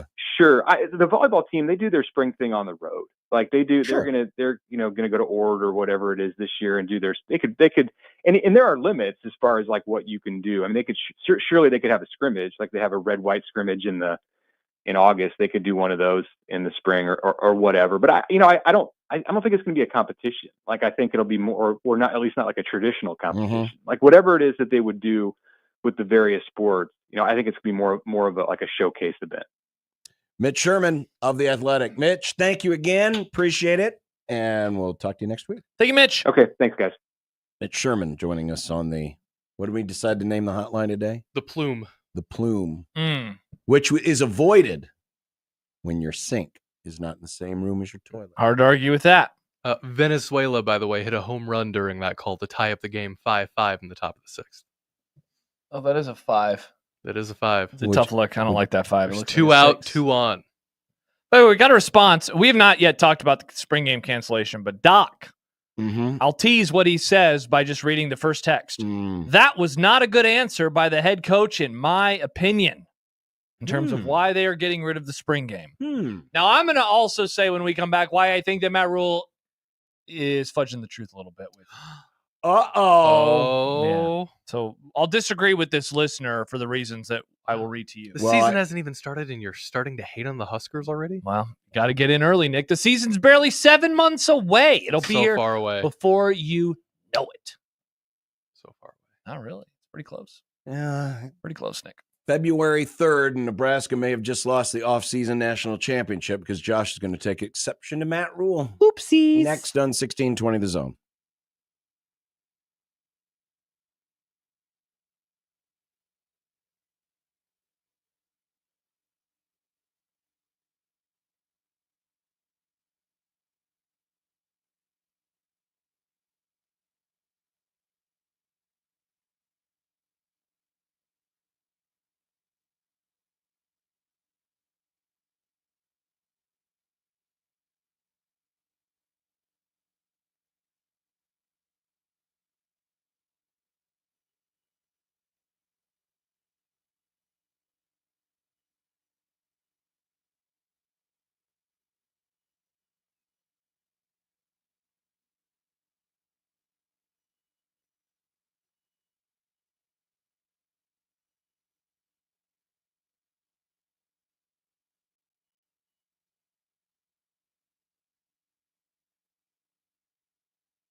The biggest game of the year is upon us.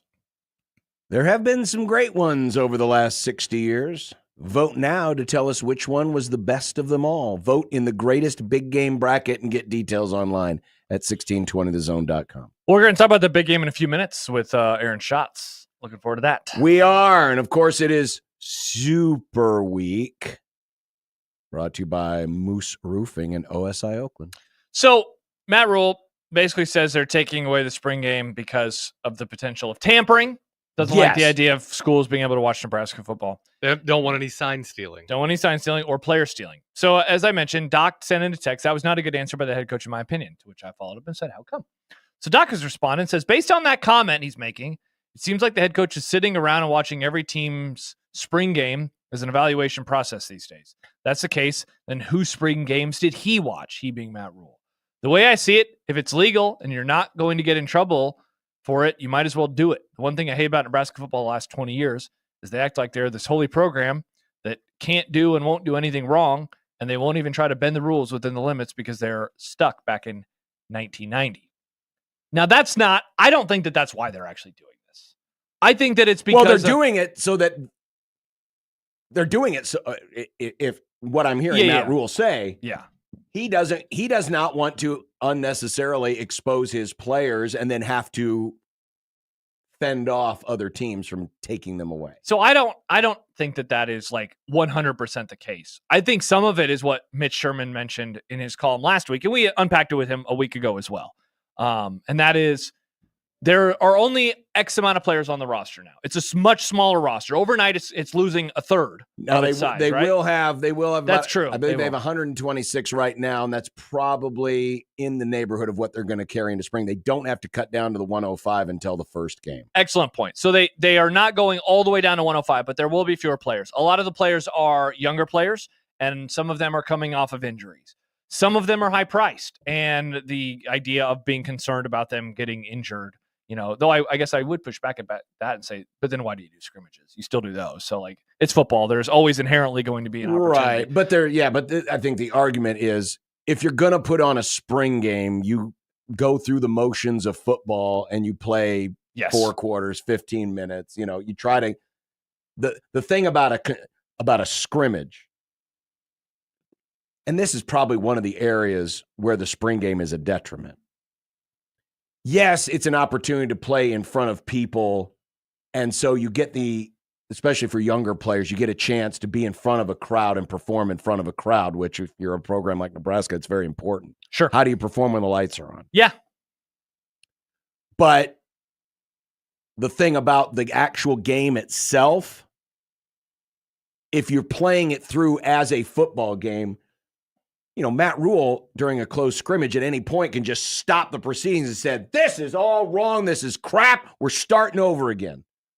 Or you have, as Nick Boz said many times, you have the freedom to fail. Yeah, 100%. You have permission to fail. Yeah.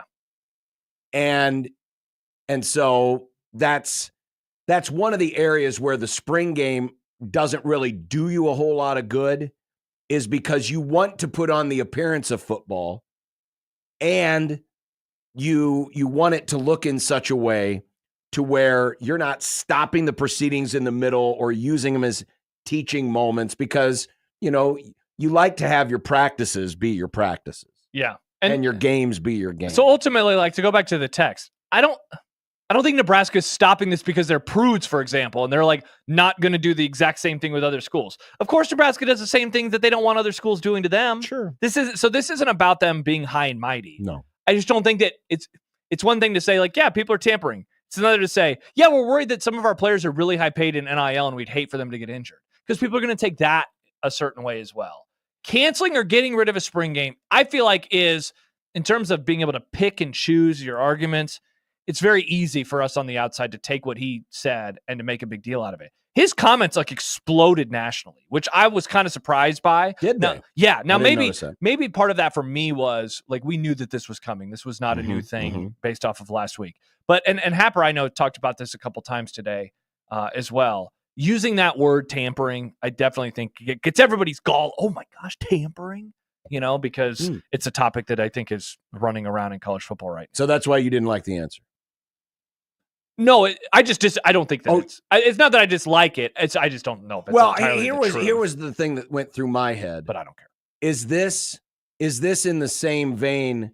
Remember when the idea of demolitioning or imploding South Stadium came about, and the reason why they wouldn't do it is because we don't want the wind tunnel, and how we kind of called that out as being a BS answer. You think is this in the same vein? In that you're using a scapegoat.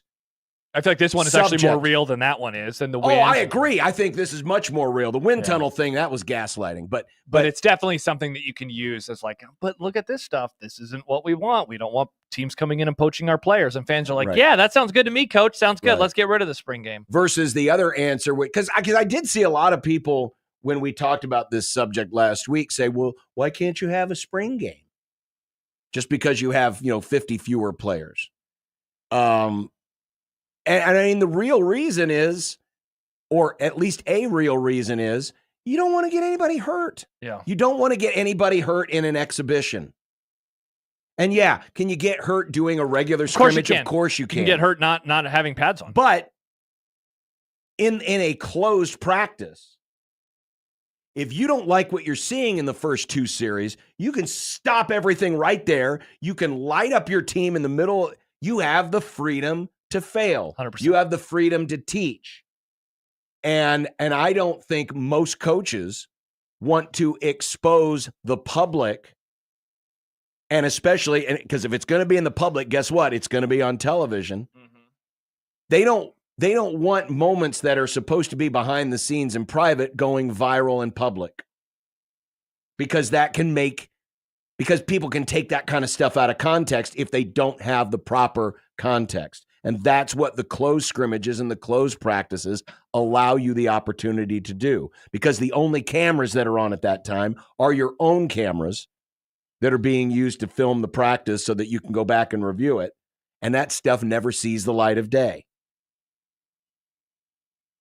The chasing three stuff, that's all. Yeah, that was behind the scenes, but guess what? They didn't show you the stuff they didn't want to show you. Exactly. And they don't want those types of moments in public. This is not an environment that you can totally control. And quite honestly, if you'd injected most coaches with truth serum, they're all thinking the same thing. They're all like, man, I would rather not have to go through this dog and pony shit. And that's why, this will not be the first. And it's interesting that it's happening with Nebraska, given that they actually make money off of it and other schools really don't. Well, coming up next, it's time to look ahead to Sunday here on Super Week, powered by Moose Roofing and OSI Oakland. Aaron Schatz of FTN Fantasy as we look ahead to Chiefs-Eagles Part 2, but Super Bowl Part 59 on 1620 The Zone.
It is Super Week. And great way to start it off with our occasional friend of the Grum who joins us on occasion. Well, he's always a friend of the Grum. He just joins us. He's on not occasion. an occasional friend, but he's an occasional guest. There we go. He is Aaron Schatz of FTN Fantasy, the chief analytics officer. Aaron, appreciate the time. Great way to start our Super Week. We appreciate it. Hey, thanks for having me here. It's a good way to start my Super Week before I head to New Orleans tomorrow. That's right. Aaron will be down in New Orleans for the Super Bowl. I wanted to start, though, before we actually get into the game itself. It was a tweet that you sent out earlier this weekend, and this is going back to the beginning of your DVOA, which is 1978, and it's a look back at all the Super Bowl winners and how and roughly it's decades, how strange it has been. The first 10 years, we'll call it, of your DVOA, the average rank of a Super Bowl winning team was 4.6. But from the late 80s through the 90s, it was 1.3. And then it shot up in the 12-year span between 2000 and 2012 to 6.5. I'm curious, when you saw these numbers, was this kind of in your thought process of, gee, I wonder how dominant these champions have been in relation to their DVOA? Yeah, 2000 to 2012 were the weird years, right? I mean, those were the years you had like the Giants teams that beat the Patriots and the 2012 Ravens and some teams that weren't as good. The Steelers winning for the first time a sixth seed ever won, right? When the Steelers won in 2005. Yep.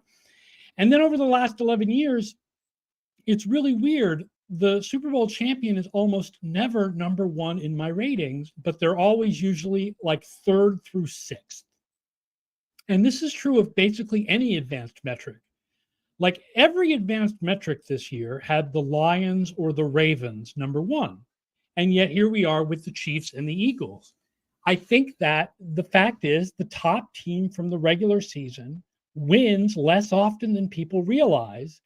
And whether you want to blame that on randomness or you want to blame it on teams that specifically know how to game plan for the playoffs or whatever, I mean, you know, maybe you believe that the Chiefs specifically know how to game plan for the playoffs, but you may not believe that about the Rams, who won the Super Bowl a couple of years ago, because it's not like they've been successful in the playoffs over and over again. But there's no question the top teams during the regular season are not guaranteed to win in the playoffs, no matter how you measure them.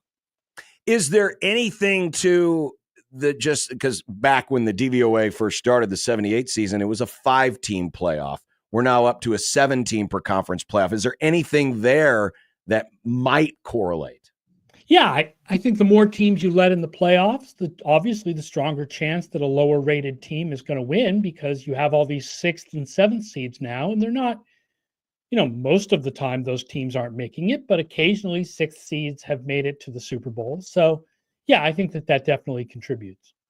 So Aaron, then using this as a jumping off point into the game on Sunday, I wonder how you view this Eagles team versus the one that we talked about with you 2 years ago, and then this Chiefs team. I mean, we don't even have to say the one 2 years ago. We could say the one last year, the one in 2019, or the one in 2020. Obviously, we've seen them in this moment many, many times. Because I know that one of the frustrations when these teams won the NFC and AFC last Sunday, it was, man, we saw this, and this feels like worse versions of themselves. Do the numbers back that up? Is this a worse version of Philadelphia? Is this a worse version of Kansas City than the ones that we have seen over the last few seasons? Philadelphia is about the same as 2 years ago, except that the strength is defense now instead of offense. Their offense is not as good. Their defense is better. Their defense is the best in the league, especially since week 7 or so. It's easily been the best in the league. In fact, if you go from week 7 through the playoffs, that would be one of the top 10 defenses we've ever measured if that had been their rating over the entire season. It's the defense for Philadelphia is that good. The Chiefs, this is weaker, but listen, the fact is all year long, I mean, going back to the preseason, we said the Chiefs are probably going to take it easy during the regular season. They're not going to play as well. And then when the playoffs come, that's when they turn it on. And even though they won 15 games, they won them in such a way that ended up being true, right? Like they won on weird things like blocked field goals and the Raiders fumbling and all kinds of weird stuff, and half a foot being out of bounds. By point differential, this is the most overachieving team in NFL history. But we said this can't continue. Either the Chiefs have to play better or they're going to start losing. And what happened was what we all thought would happen, which is they started playing better instead of losing, and now they're playing better than they were earlier in the season. Aaron Schatz, FTN Fantasy, joining us as we prep for the Super Bowl and Super Week, powered by Moose Roofing and OSI Oakland. Mahomes is 8-0 against a Vic Fangio defense. Fangio getting a lot of credit for what Philadelphia has done this year. Why or why not is that statistic important? Because the past Vic Fangio defenses have not been anywhere near as good as this one. Like, you're talking about 3 years in Denver where they were never really better than like 11th or 12th in defense, and then 1 year in Miami where their pass defense was like 23rd or something. Fangio, this is the best defense Fangio maybe has ever had, except for like the 2012 Bears. Like, this is, was it 2012 Bears or 2018? 2012, I think. This is like one of the best defenses he's ever had. This is a much better defense that has faced Mahomes in the past with Fangio as coordinator. So I don't care about the 8-0. Yeah, and so on that side of the ball, Aaron, and I was looking at the graphic that was sent out earlier today from FTN Fantasy, the Super Bowl. Available for free. Yeah, it's absolutely awesome. John and I love color-coded graphics, and so Yes, this has all of the info about the variety or the various sides of the ball. But one of the things that certainly jumped out to me was Kansas City's explosive pass rate. That only ranks 27th in the NFL this year, and they're going up against a defense, as you talked about, from week 7 or so onward, one of the best that we have ever seen. Is that like, how overcomable is that for the Chiefs, given that, at times in these various Super Bowl games, they've obviously had some big plays? There's been built so much on short passes this year, just short stuff. And the Eagles are really good against short stuff. I think if the Chiefs want to win, they have to run more intermediate stuff. The relative weakness of the Eagles defense is passes of 10 to 19 yards. They're very, very good against the deep passes, and they're very, very good against the shorter passes. So I think Mahomes needs to go intermediate more often than they have during the season this year. When you look at running the football, the Eagles aren't as potent defensively against the run as they were against the pass. Is this an invitation for the Chiefs to pound the ball a little more with Hunt and Pacheco at a higher rate than normal, or how do you see the run game against? I still think the Eagles are good against the run. The Chiefs are terrible. They're like last in the league in explosive runs, right? So when they run, they have a good success rate. There's a lot of fives, like 4 and 5 yard gains. They don't ever run for like 20, 30 yard gains. It's just something they don't really do, and the Eagles are good against that anyway. So, I think the Eagles defense isn't as good against the run as it is against the pass, but it's still pretty good against the run. So I don't expect Pacheco or Hunt to have a big game. When you flip it around the other side, by the way, the Chiefs are this is the best they've been against the run for the whole time that they've been good. And they're really good at preventing explosive runs, which is what Barkley is really good at getting. So their strength counters the Eagles' strength with the running game. Aaron, along those lines, I wanted to ask you about the Eagles run game and if you will, like a bit of an under the hood question, because I know that there has been some criticism of other outlets for having the Eagles rushing offense ranked as low, because like I saw one, I think going into the NFC Championship, it was like 10th, and people are like, how in the world are they 10th? They have Saquon Barkley, who is, having an all-time season. The rushing DVO for the Eagles is 4th right now. How does that work out, given that we're seeing a truly historic running back season, but it's not even the best in the NFL this season? The Eagles played a very easy schedule of opposing run defenses. I don't remember exactly, but it was something like he played like 9 games against the 10 worst run defenses in the league, and only 3 games in the regular season against top 10 run defenses. Like, it's a real difference. So that's what's going on, is if you adjust for schedule, the running game is not as good as it looks. Also, just Barkley, the success rate was not as good. He'd been very dependent to get those huge yardage numbers, very dependent on those big explosive runs, which are awesome and great highlights. But if you end up with a lot of 1 and 2 yard carries, you end up with a lot of 2nd and 8s and 3rd and 8s. Sure. And that, of course, brings Jalen Hurts into the equation. The Eagles dead last in the league in drop back rate. They're middle of the pack in a lot of the passing categories on the graphic provided by FTN Fantasy. How much, in your opinion, Aaron, does Jalen Hurts have to play above his performance this season if the Eagles are to win? I think he has to play above his performance, not like a ton above. He doesn't have to be like, oh, I'm going to pass for 300 yards, right? But he needs to have a pretty good game by his standards, similar to what he did against Washington, because they're going to blitz him. And he was only 16th in DVOA against the blitz this year. And they're going to pressure him. And the Kansas City brings a lot of pressure. And what will be interesting is whether they're going to play man or zone, especially behind the blitzes. Hurts is much better against man. And the Chiefs' defense was much worse in man. So everything points to the idea that they should be playing zone, but during the season when they blitzed, they usually played man. So it's going to mean changing their strategy a bit to counter what looks like Hurts' strength. Aaron, going back to the question that you answered earlier about the difference between this Eagles team and the one that we saw in this spot 2 years ago, you said it's built on defenses, whereas that one was built on offense. Like what does explain the drop off in the passing from the Eagles? Like, I know that there's always been debate about how good or bad Jalen Hurts is, but like the version of him that showed up in the Super Bowl 2 years ago might be the best that we've ever seen him play. And now, like you said, I mean, he's going to have to reach a certain level if they're going to win, but he certainly doesn't have to have an A+ performance given all the great pieces that he has around him. Yeah, I don't know what the difference is. I don't know whether it's that teams saw film on Hurts and figured out how to attack him better, because it's the same receivers. Yep. It's A.J. Brown. It's A.J. Brown. It's Devontae Smith. It's Dallas Goedert. They didn't really have a third receiver 2 years ago. They don't really have a third receiver now. The running game was really good. We have their running game 2 years ago as more efficient than this year. Like, even though Barkley put up the big yardage numbers, right?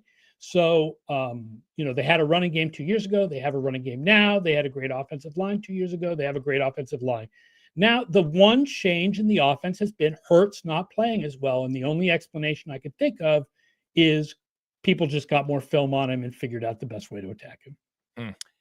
Aaron, this game 2 years ago, the Eagles led by 10 at halftime. Eagles haven't trailed by 2 scores much this year.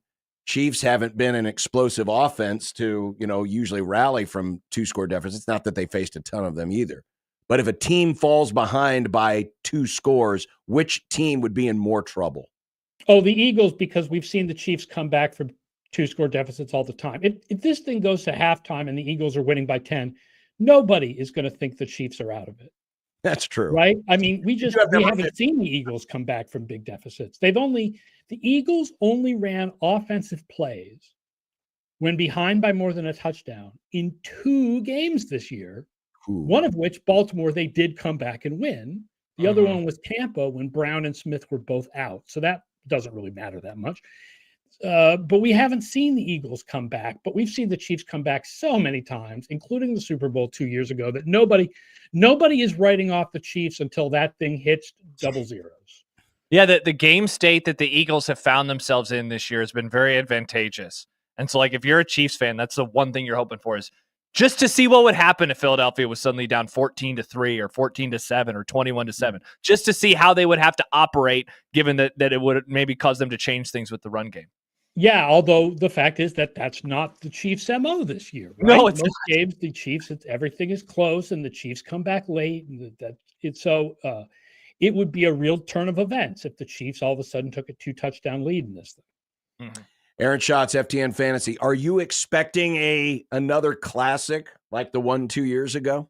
I think the most likely scenario is that it's a close game, yes. And my nightmare is that it is a close game that is decided by some sort of officiating error in favor of the Chiefs. It would be much funnier if it was decided by an officiating error in favor of the Eagles. It would be funnier. It would. Philly's owed one. They feel like, Creighton got away with one against Villanova. I'm so sure. maybe Philadelphia. I'm sure that would make Eagles fans very happy. This I one's for remember Nova. 2 years ago there was the James Bradbury where he held on to Juju Smith-Schuster, and technically it was a penalty, but it was kind of ticky-tack, and that basically ended the game. Yep. Well, Aaron, I know you're headed down to New Orleans. It should be a great time. Looking forward to it. And, of course, you can find out more. Follow Aaron on Twitter at AShotsNFL or become a subscriber at ftnfantasy.com. Aaron, as always, we appreciate it. Thanks a lot for the breakdown. All right. Thanks for having me. Everyone check out FTN Fantasy. Thank you, Aaron. ftnfantasy.com. Excellent stuff there. With Aaron Schatz, the man behind DVOA. That graphic we posted earlier was so interesting. Oh, it's fascinating, man. Because when you look at, and again, this is the average rank in his power rankings, DVOA, of the Super Bowl champions. And the thing that stood out to me, and certainly, Aaron kind of explained, all the winners in the 2000s, because you did have some teams from deeper in the field. A ton of them, man. You had these wild card teams coming out of nowhere to go to the Super Bowl. But when you look at where it was the most predictable, that's really the height of the NFC dominance over the AFC. And you had really two dynasties two stuck there. You had the 49ers and the Cowboys, who, were among the best teams. And heck, even at the end, 1999, the Rams had the best season that year and won the Super Bowl. So in that stretch, it's just the Broncos, right? Otherwise, it's all NFC teams from 88 to 99. The Broncos beat the Packers. Well, Broncos twice in a row. That's what I'm saying. Yeah, they beat the Packers. They beat the Falcons. Otherwise, 88 to 99 is all those are NFC. Those are the only AFC champions in that time. But then it immediately flips once we turn into the new century. Because then you start getting lower seeded teams that win a ton of. Sure. You have the Ravens team in 2000 that kicks it all off. Obviously, we know about the Patriots. They were the 2 seed the next year. Then the Bucks win a Super Bowl. And then it's the Patriots a couple more times. But then it starts getting really weird because you have that Pittsburgh team that was a 6 seed that won it in 2005. The Colts finally win one, but even they had to play on Wild Card Weekend that first year. You have the Giants in 2007. You have the Giants in 2011. You have the weird Super Bowl of Steelers Cardinals, and what were their combined seeds going into that game? Well, the Cardinals, the Cardinals were a 4, I think, that year. Yeah, they were the last division. And of course, you have the Packers, who won also as a 6 seed in 2010, and then I think the last one of that era is the Ravens. And since then, you pretty much have to be a 1 or a 2 to make it to the Super Bowl. Occasionally, you'll have teams that are outside of that mold, but when they are, it's like it's last year's Chiefs team. The Chiefs made it as a 3. Like, who cares? It has gotten very chalky after not being, filled with chalk at all from 2000 to 2012. Thanks again to Aaron, and thanks again to Moose Roofing and OSI Oakland, sponsors of Super Week. Coming up next, we have Matt Rule audio. We do, and more responses to the spring game situation, including one of our listeners calling out the media. Wow. Media. Lame stream meteor. The media, Nick. What are you, a British person? A lame stream meteor. Those are the ones that miss us all the time, and we like those. We don't want meteors hitting. We don't. If a meteor hit, would you be able to do any more Bellevue baseball games? Oh, excellent point. That is a good point. No, I would not. You're right. There you go. You know what? With Mick, what's his name again? Sean Kumstein. No. That's Mitch Kumstein. Thank you, John. Janice emails in, though. Janice, thank you for this email. I have searched for, purchased, lived in, and moved to 8 different homes in the last 40 years. Don't think there ever is a perfect home, but for sure a sink in the bedroom is weird. Hang in there. You will find one you like. Thank you, Janice. Well, what Janice is also telling you is don't write off a home because of a sink bedroom. That's true. What Janice didn't tell you about the 3 homes that she had. 8 homes. Where you parked your car in the kitchen. She probably had a few weird homes in there. Is that a spoiler alert for that episode of The Bear when she drives her vehicle into the house, John? I have no idea what you're talking about. Oh, you're missing out. Happy Thanksgiving. That was Thanksgiving, right? It was. It was a good episode of The Bear. It was. Bears haven't had a good episode since 1985. Got him! Got him. 1620 The Zone.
Throw. It would be nice to have a boat. Throw. It would be nice to have a boat. Throw. It would be nice to have a boat. Throw. It would be nice to have a boat. Throw. It would be nice to have a boat. Throw. It would be nice to have a boat. Throw. It would be nice to have a boat. Throw. From your mom. The happy hour is on the air. It ain't that happy. It's Finally, cloudy. The damn wind's blowing like 90 miles an hour. You finally admit that the Super Bowl this week sucks. Hell yeah, John. Welcome. No. Good to have you. No, I didn't think this. No. Good to I'll have be you. watching. Which Lord of the Rings movie are you going to watch this weekend? Turn of the King. Nice. What? It's a good one, Kidding, John. I'll be watching the game.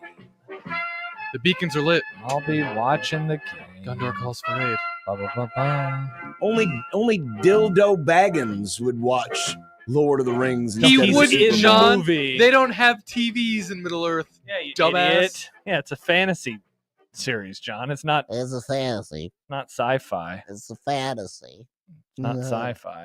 You're like, Dude, you're the one who wants a bathroom in your bed. I have never a said bed during this sink. whole conversation, which started way back in the crossover when Josh announced he was looking for a house, and the one house they went through has a bathroom sink. Yep. Outside of the bathroom, in the master bedroom. Yeah. All And I have everyone been reached out doing- and said, Josh is all- right. John is being an idiot. No. Only those people who only Contrarian get the one John. phone call a day have been saying that. All I have been trying to point out is that, yes, it's a quirk, but there are advantages to having the sink there. That's all I've been doing. If I it have was not- such an advantage, why don't other homes do this then? If it's such an Okay, advantage, why all has right, this house all been on right, the market all right, for a long all right, time? All right, genius. Yeah. There's a lot of things that were bad for a you long time. should want Josh. this house because it is so rare. It's like finding a coin that has the heads printed on both sides. It's a rare coin. It's worth more. This house is now worth more because No, it's it's apparently actually worth so less. rare. It's Because worth it's the less. only place on earth that has that has the sink. John, rare outside the doesn't bathroom. equal more valuable. It can. Okay, Kinda. what if your It house can. had just a bunch of knives sticking up out of the floor? That's rare. Your house should be worth more, you freak. But this isn't. This is the sink. You guys are just the So strangest. think of how much two easier it would be to cut people. sandwiches if you had knife floor, Josh. Sam says, Josh be a Midtown boy. We got lots of quirky houses. We would love to live in Midtown. The rent in the Midtown homes is more than we're looking to spend, sadly. I'd love to live over here, close to the office, close to a great running trail. If something goes wrong, you can just pop on over here and fix it. I wouldn't do that. I could run by Sam. I could say, hello, Sam. Good to see you. How are the Blue Jays doing tonight? And he would probably give me a take. And then I'd say, see you later. And I'd say, download Strava, Sam. I saw Nick on Strava this weekend. Yeah. Going for a walk. Yeah, it was a Going good for walk. a 3-mile walk. It was a good walk. Mm-hmm. John, I told you, going into last break, and welcome to the happy hour to all of our friends, that we got a critique of the media with a capital M. Well, maybe we should explain where this is all coming from, kind Let's of do it. reset the bar. But with that, we have brand new theme music. We do? Yep, we What? do. Oh, Ha! someone's mad because they didn't Someone make it sounds like they themselves. don't like this like it's a sink in a bedroom. No, it's like my theme song. I was really good. No, it People was liked good. it, It and was it good. got Wally pipped. No, it didn't get Wally pipped. We change the theme song every year. You know how Nick feels about you doing it, changing anything that he did. He wants his stamp to be. Well, that's only because I happen to think. Let's play it. Let me hear what it Let's sounds find like. out for ourselves. Shh, listen. Hopefully everyone really embraces this moment because this is kind of the end of an era that we've outlawed, out legislated the true walk-on programs in college football. Some of you guys cover our recruiting. How many guys have you seen announce like, hey, I've been offered a preferred walk-on at University of Nebraska? Like, probably haven't seen very many of these this year, have you? Because I don't want to make a promise I can't keep. This is there's kids that love this place, that this will be the last day they put their pads on and go out there to be a Husker, all settled in a courtroom somewhere. So it's a shame. It's a real shame. 105. I don't get. What's the song? I don't even know that song. I can't drive. You never heard Sammy Hagar's I Can't Drive 55? Are we allowed to air this on our YouTube? I don't give no. two craps. I'm trying to ask you a question. I don't think I've heard this song. I don't know anymore. You There's have no never rules. heard I Can't Drive I don't think 55 so. by Sammy Hagar. I don't listen to the music. I don't Ever? listen to Sammy Hagar. I am a little shocked you don't know that one. Yeah. Sorry. The song's called I Can't Drive 55. Well, instead, I changed it to I Can't Drive 105. So that's the new Matt Rule Open? Yep. Yeah. For the whole year? Yep. For the whole year. What's your problem with it, horse teeth? I like Nick's Open better. But that's last year's Open. It doesn't matter. We have to have a new season. So he's suddenly not open. the son of a preacher man anymore, John? Dwayne says it's a bad song. Of course John likes it. Yeah, that did seem like a John It's song. a bad song. Listen, idiots. You got to appreciate your history. Triggered. History. This isn't the history we need to appreciate. Well, anyway. So Matt Rule, let's play the audio. This is what Matt Rule had to say when asked about the death of the spring game. Yeah, I don't know that yet, but I'll be honest with you, I highly doubt it. And I think it's really fundamentally, I hate to say it like this, it's really because, last year we're one of the more televised. We were one of the more televised spring games, and I dealt with a lot of people offering our players a lot of opportunities after that. So to go out and bring in a bunch of new players and then showcase them for all the other schools to watch, that doesn't make a lot of sense to me. The word tampering doesn't exist anymore. It's just absolute free, open, common market. And so I don't necessarily want to open up to the outside world. I don't want these guys all being able to watch our guys and say, wow, he looks like a pretty good player. Let's go get him. So as you're going to see, the critique that is coming in from one of our listeners is actually not about anything Rule said. Mm-hmm. It's about the response to this, and that being, to tease the Thursday segment now, I don't care. Have you heard, before I read this, have you heard any media pushback about canceling of the spring game locally? No. I have also heard zero. No, I haven't heard any pushback. So let's go to the J-Tech Construction Zone Twitter feed, where Nicholas reaches out, not Grim. Oh. Listening to members in the media like Mitch downplay and cast off the spring game as if it has no importance after spending the last 20 years talking about how big and important of a recruiting tool it is comical. To which I would say this, it was big and it was important for recruiting. But that's only a recent phenomenon. Yeah, and now I don't think it is anymore. I don't think that it has the value. So, I think the critique. I think you can easily replace it with other things of value. Yeah, I think the criticism here from Nicholas, if I'm reading this correctly, is you guys went along with it for years because it was supposedly important. I never went along with That's true. Now the coach says it's not important. So again, the media, the sheep that they are following the coach. No, that's how I read the comment. I appreciate Matt Rule being one of my sheep, following me and saying, spring game, get rid of it. Yeah, shout out to Matt Soap Rule. scrimmage, bye-bye. If anything, we should be concerned about the fact that this team's now going to stink. I mean, literally physically stink because... Are they signing Kittle? Because they no longer are going to get free soap from the soap scrimmage. That is now gone, RIP. I just don't think that it matters like it did. Not even 5 years ago. And John is also right. The spring game was important for a very short period of time. I would say that this started 20 years ago. 20 years ago when Bill Callahan got hired. That is like the beginning of the internet recruiting era. That's the beginning of let's plant our flag. And then Nick Saban shows up at Alabama. And then I think it went up a notch. And then we did that for another 15 years. I don't think that we do that anymore. Mainly because it's not like this isn't what recruiting is about now. Do they have money? Can you pay them? That's what recruiting is about. Sure. Not 80,000 fans inside of a stadium on a random spring day in April. Yeah. I don't think that it matters like it did. So I don't feel like we are going along with the company line. And you are right. You've always hated this thing. You've always thought it was stupid and silly. And why do we talk about it? Why do people care? You're not going to And if I were a coach, and I only got 15 practices, I would rather use all 15 practices without having peering eyes of the public in front of me. No offense, but, if I truly believe, hey, these 15 practices are important for our development, I would much rather have 15 closed practices and just be done with it. Yeah, Kyle says, and Kyle's a Wisconsin fan, he says, I agree, no one I talk to cares about the spring game. It is super surprising to me, the quick shift from a fan base that doesn't usually change like this. Jack brought something like that up on Friday when he was like, yeah, and it'll be interesting to see if people are mad about this. And I was like, Dude, I don't think anybody is. I have heard nary a peep. But you know what, man?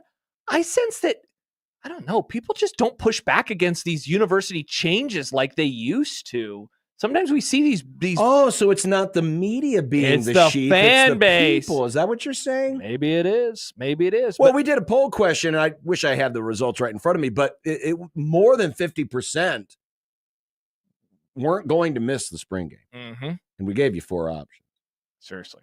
So, yeah, it's and listen, I get it. You know, there are some people that they just want their extra tailgate opportunity. Well, and which Zach is sends fine. in, he says, the only valid criticism that I can think of is that killing the spring game removes an opportunity for a lot of families to take their kids to go watch the Huskers play when they had been otherwise priced out of regular season tickets. And I would agree with that. Like that, I think you are, and I guess you're going to push back. I'm going to push back because John, you can get in for like $40. Yeah, if you really want to go to a game, and if you're not picky about the game, that's true. And if you're using the spring game as an excuse, you're obviously not picky about the game. You can get into a lot of Husker games at a very inexpensive price. My pushback to the pushback is just going on a game day and just walking up to the stadium and buying tickets. I know can be kind of like intimidating for some people. You are right though. Yeah, if you want to get into a game for but cheap, you have the secondary. That's what I'm saying. sites. Like people are. Yeah, you can go to secondary tickets sites- for less. They're not $10 a pop though for a spring game. Not for like a No, spring game. no, I'm talking about for regular I season know games. they're not $10. Yeah, but if you're I'm talking about if you want to be frugal and get your whole family in for $40, you can't do that for a regular season game on the internet. Yeah, but there's nary a meaningful sporting event that exists that you can get a family of 4 in for $40. That's why, and that goes back to the email about the spring. But I'm game. saying a meaningful sporting event. Not everybody can afford a meaningful. Not This is everyone an can exhibition. Well, and again, that's what goes back to of like people. Yeah, you don't care about poor people. That's fine. No, that's not what I'm saying. But, I will be sad for them. But I'm not. All I'm saying is you can get into regular season games pretty doggone cheap and actually watch a game that means something. Pretty cheap, but not $40, unless you're willing to wait until right before the kickoff. But John, I'm saying, in all seriousness, for some people, they can only afford $40 for a family of 4, and this is something that they will lose. Now, ultimately, like it's not that big of a deal, though. No, it's not. You know, but that is like the one negative about this is like families won't be able to go now for super, super, super, super, super cheap. And John, where will people pledge to not do any more drugs? Well, we've legalized that now, so excellent point. There's no point in pledging off. Should of we something pledge that's to legal. do drugs? Maybe you wouldn't have been such a square if the spring game back in the 70s, you would have been like, I promise to do heroin. Maybe John would be cool now. Why'd you go to heroin? Why are people that take heroin cool? I don't know. You tell me. You're the one that suggested For the it. record, I've never done heroin. But you think they're cool? No, I think that's a pretty nasty drug. I would stay away. Well, now That let's get to the Hmm. rest of the stuff, because interesting that this was done on Saturday. We learn about Mike Eckler today. Yeah. But here was Matt Rule. This was odd. Because he was asked about special teams. Yeah. I don't think we can put any more time into it in terms of practice. I don't think we can put any more time in terms of meetings. I think our roster this year will be better than our roster last year. That's just the building of the program. And so I think you'll see some of that. But I think really this, whoever's going to lead it is a main focus. And then the decision, that we did to go out and get a punter and a snapper. And then obviously Aiden coming back should hopefully correct the problem that was there last year. Interesting just how hard in the paint he went right after the game. Now, Mitch said this earlier. There was also the heat of the moment. They just almost blown it because the special teams was atrocious again. But that is a much different mindset today or Saturday than it was a month ago in terms of the special teams. You think? I thought so, at least when I heard that clip. I thought, wow, that's interesting. He wanted a complete and total overhaul, and now it doesn't say. Now it just sounds like, we just need better players in there. It's a combination of the two, I think, obviously. A lot of the issues did come down to the more rudimentary things you do, snapping, holding, not having your kicks blocked. But I also thought that the scheme of it was bad. They gave up some big returns at times. But what he did say, I think what he was alluding to was, as a staff, we spent time on it, and we spent adequate time on it, because that's been some of the criticisms of other failed administrations and their bad special teams. That they didn't spend. That they didn't spend the adequate time on it. Yeah. So, and if anything, what he's saying is, yeah, we spent the right time on it. We just didn't teach it very well. Yeah. That's kind of how I came across of hearing it. Yeah. Of course, this was the weekend. And again, this was another story that broke after the press conference. And that is, hey, Rocco Spindler from Notre Dame. But here was Matt Rule on the philosophy of still needing to grow your offensive line. Mm-hmm. To win in college football, you're going to have to grow your own offensive linemen. And so we've recruited a lot of really good young players that have gone through the rhythm of like redshirting and then kind of being a backup. And now it's their time to make their move, right? They have all the opportunities they want this spring. And, I'm excited to see them. Guys like even last year, the guys we signed last year, Preston, Grant Bricks, those guys in the bowl game were in the two deep. And so it'll be their chance this spring to go out there and either be starters or be, in the two deep and show what they can do. There's a lot of guys that have spent a year or 2 years in the weight room and now they'll have an opportunity. Do you think, as Mitch Sherman said earlier in our segment, that Nebraska's two best offensive linemen were the one they brought in the transfer portal? Gosh, I mean, at this moment in time, I think it's hard to argue with that. This is a big year for, gosh, I say this every year. It's a big year for Donnie, though, and that group that he has, and the players in which they have recruited and tried to develop, and then, having to fill some gaps with bringing in players out of the portal. And this is another one of those guys. And that's why I asked him the question that I did too about where does he rank? Where does Rocco rank amongst just the additions of the portal? And when you take into account what he has in terms of experience, but also the position he's going to play, it is, very, very high on that list. Pretty big get, especially when you consider who they were going against and the fact that it's an offensive lineman, and just getting linemen out of the portal is just so important, And this is why I think the sport is changing. This is why I feel like the sport is flattening, is line recruiting on both sides of the football, and that you are not able to build the depth that you were able to in the past. Sure.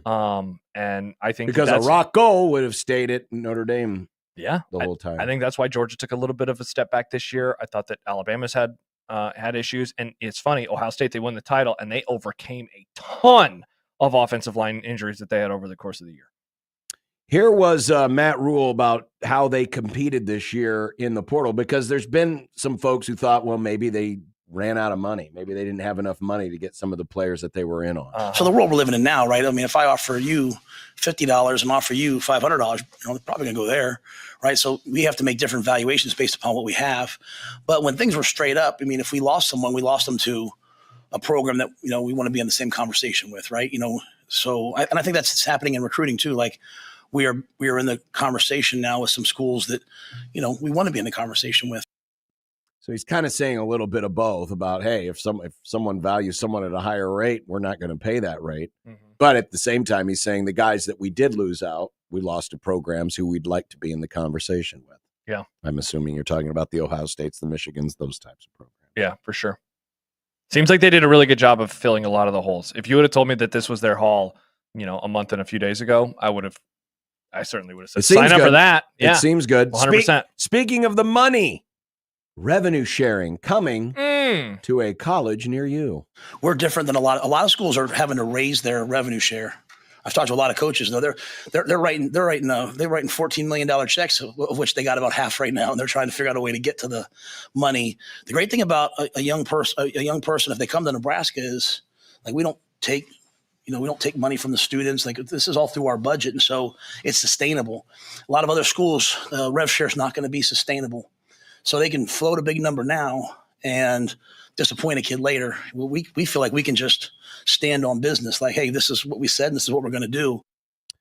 What I will be curious about, and we don't know the full answer to this because we're still waiting on the non-settlement or the unsettlement to be finalized.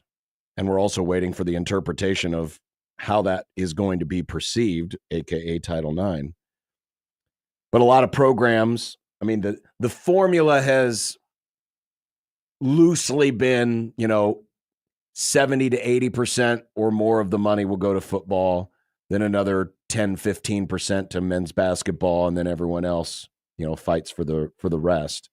When you have a program, when you have teams in your athletic department, like a Nebraska volleyball, do you have to feed those mouths a little differently than, let's say, in Illinois.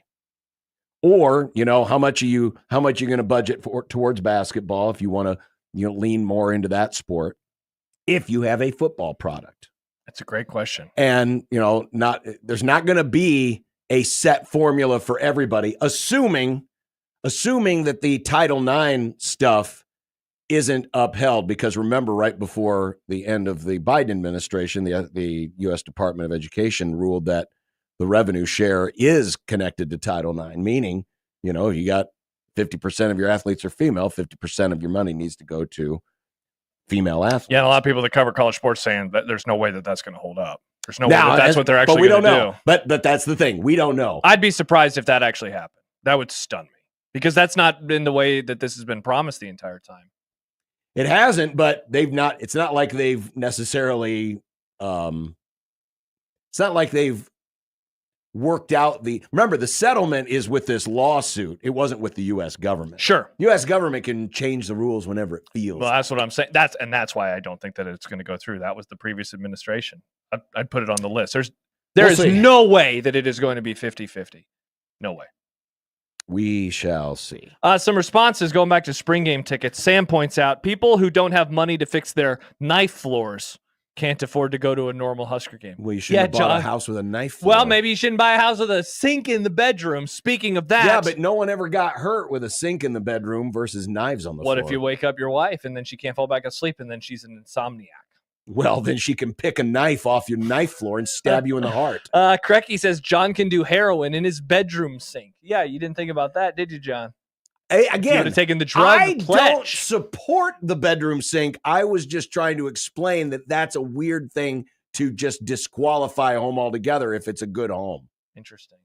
And yet there are worse things that you could have in a home that would disqualify. Like a knife floor. Like a knife floor, like a toilet. John, you discredit Oregon basketball because of the floor that they have at their arena. Yeah, because you literally couldn't see the center court line, which is kind of important because it's a boundary line. Well, I can't see the bathroom because there's a sink in the way. But there isn't a sink in the way. Yeah, might as well be. It's right there, but it's not in the way. Might as well be. No thanks. That's why I said no. Well, coming up next, Nick has been frothing in the mouth. For something. What has he been frothing for? He can't believe we've gone this deep in the program and we haven't mentioned the Luka trade. My name is Luka. Mm-hmm. We haven't, John. Wow.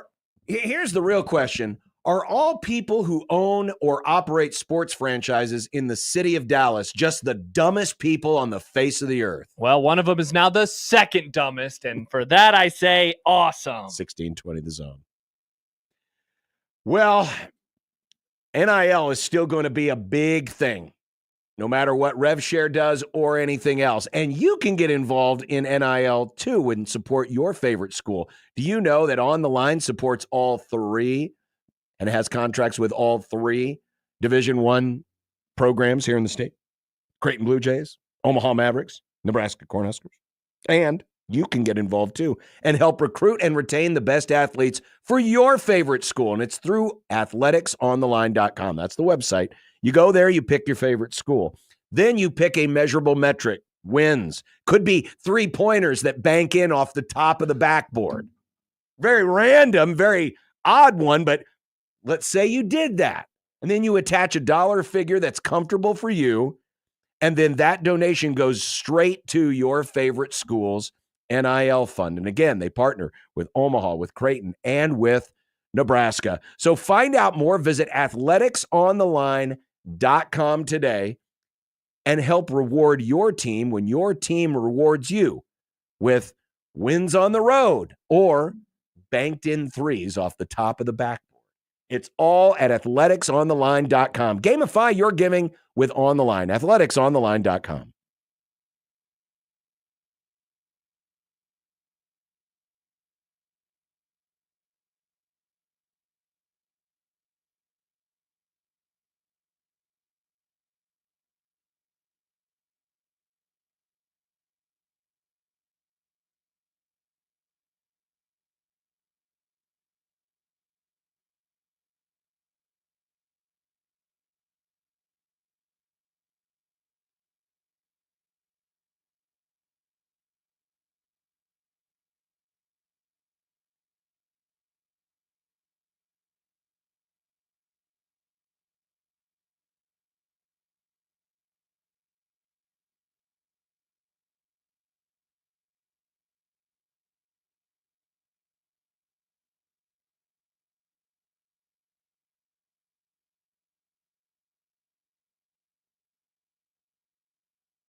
Saturday night, the Earth stopped rotating. Well, the NBA's Earth stopped rotating.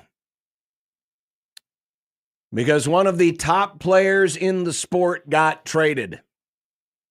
And wouldn't you know who won the pony? To one of the league's premier franchises, who happens to have the soon-to-be retiring at some point best player in the game, who maybe some folks think, man, wouldn't it be cool if he won at least one more championship, this time in front of fans before he left. LeBron. He's about LeBron. Oh. Now, I'll be the first person honest. To tell first you person to be honest. First to be honest. Well, hard to argue with that in society today. I don't follow the NBA that closely. What? You love basketball, though. I love basketball, which is why I love college basketball. The return on this trade, not great, John, seemed very, very light. Very, very, very, very light. It'd be like trading mayonnaise for light mayonnaise. A disappointment all around. I would want the mayonnaise. I mean, that sounds awful. But and the fact that it appears as if during the trade talks, this is what they wanted. Well, that apparently the talks were going on, and then Luka's name got thrown in. The talks were going on apparently for about a month. It goes back to the beginning of January. They apparently did not talk to any other teams. They only talked to the Lakers. They apparently wanted Anthony Davis. They apparently wanted this trade as it stood. This was not a negotiate. I'm sorry, but I don't need to be an NBA expert to know that if you're just trade, I mean, and I know that the trade was a little bit more than that. But if you're so desirous of having Anthony Davis, you could have gotten him without putting Doncic in the deal. I would, Luka. Or if you couldn't, maybe you didn't need him that badly. Well, yeah, I don't think the Mavs could have gotten. They couldn't have gotten Anthony Davis from the Lakers unless they gave them. But what you're telling me is, hey, let's get a 6-year older player, correct, who's been very injured, who's been very injury prone, and let's trade the guy who's literally the face of our franchise and who didn't single-handedly, because you do have to have teammates, but damn near as close as theoretically possible, single-handedly got your team into the finals. He's already made one Western final and one NBA final in his first handful of seasons. I saw on the internet somebody compare this to the Royals trading Bobby Witt Jr. for Mike Trout. Happer was talking about that today, how this would be the worst thing that they could do. It would be trading away Bobby Witt Jr. I don't even think that's a fair comparison, but forget about the comparison for just a minute. Think about this for a second. If you are of the mindset that you're going to trade away your best player, who is one of the best young players in the game, one of the best young impact players in the game. I'd say this. He's one of the best players who also happens to be young in the game. He is a top 5 player, and he's only 25. Let's say you had something that was very valuable and that anybody else in your friend circle would want. I would argue that the other 30, how many teams in the NBA? There's 30. 30. That the other 29 teams, that if they would have known that Luka Doncic were available, they could have offered much better than they got. Much better. But if you had something that valuable and you only talked to one team about it, that there by itself is negligence. Yeah. That is incompetence to the nth degree. You can never convince me that Anthony Davis is so desired, so coveted. No. That there's no way I could have made a better deal for another player or at least a buttload of draft picks that would have been more valuable than this one. It's very perplexing. The ESPN article that was written by Kevin Pelton that went up early Sunday morning, hours after the trade went down, gave the Lakers an A and gave the Mavericks an F. And there is no one on the face of the planet that is going to disagree with those gradings.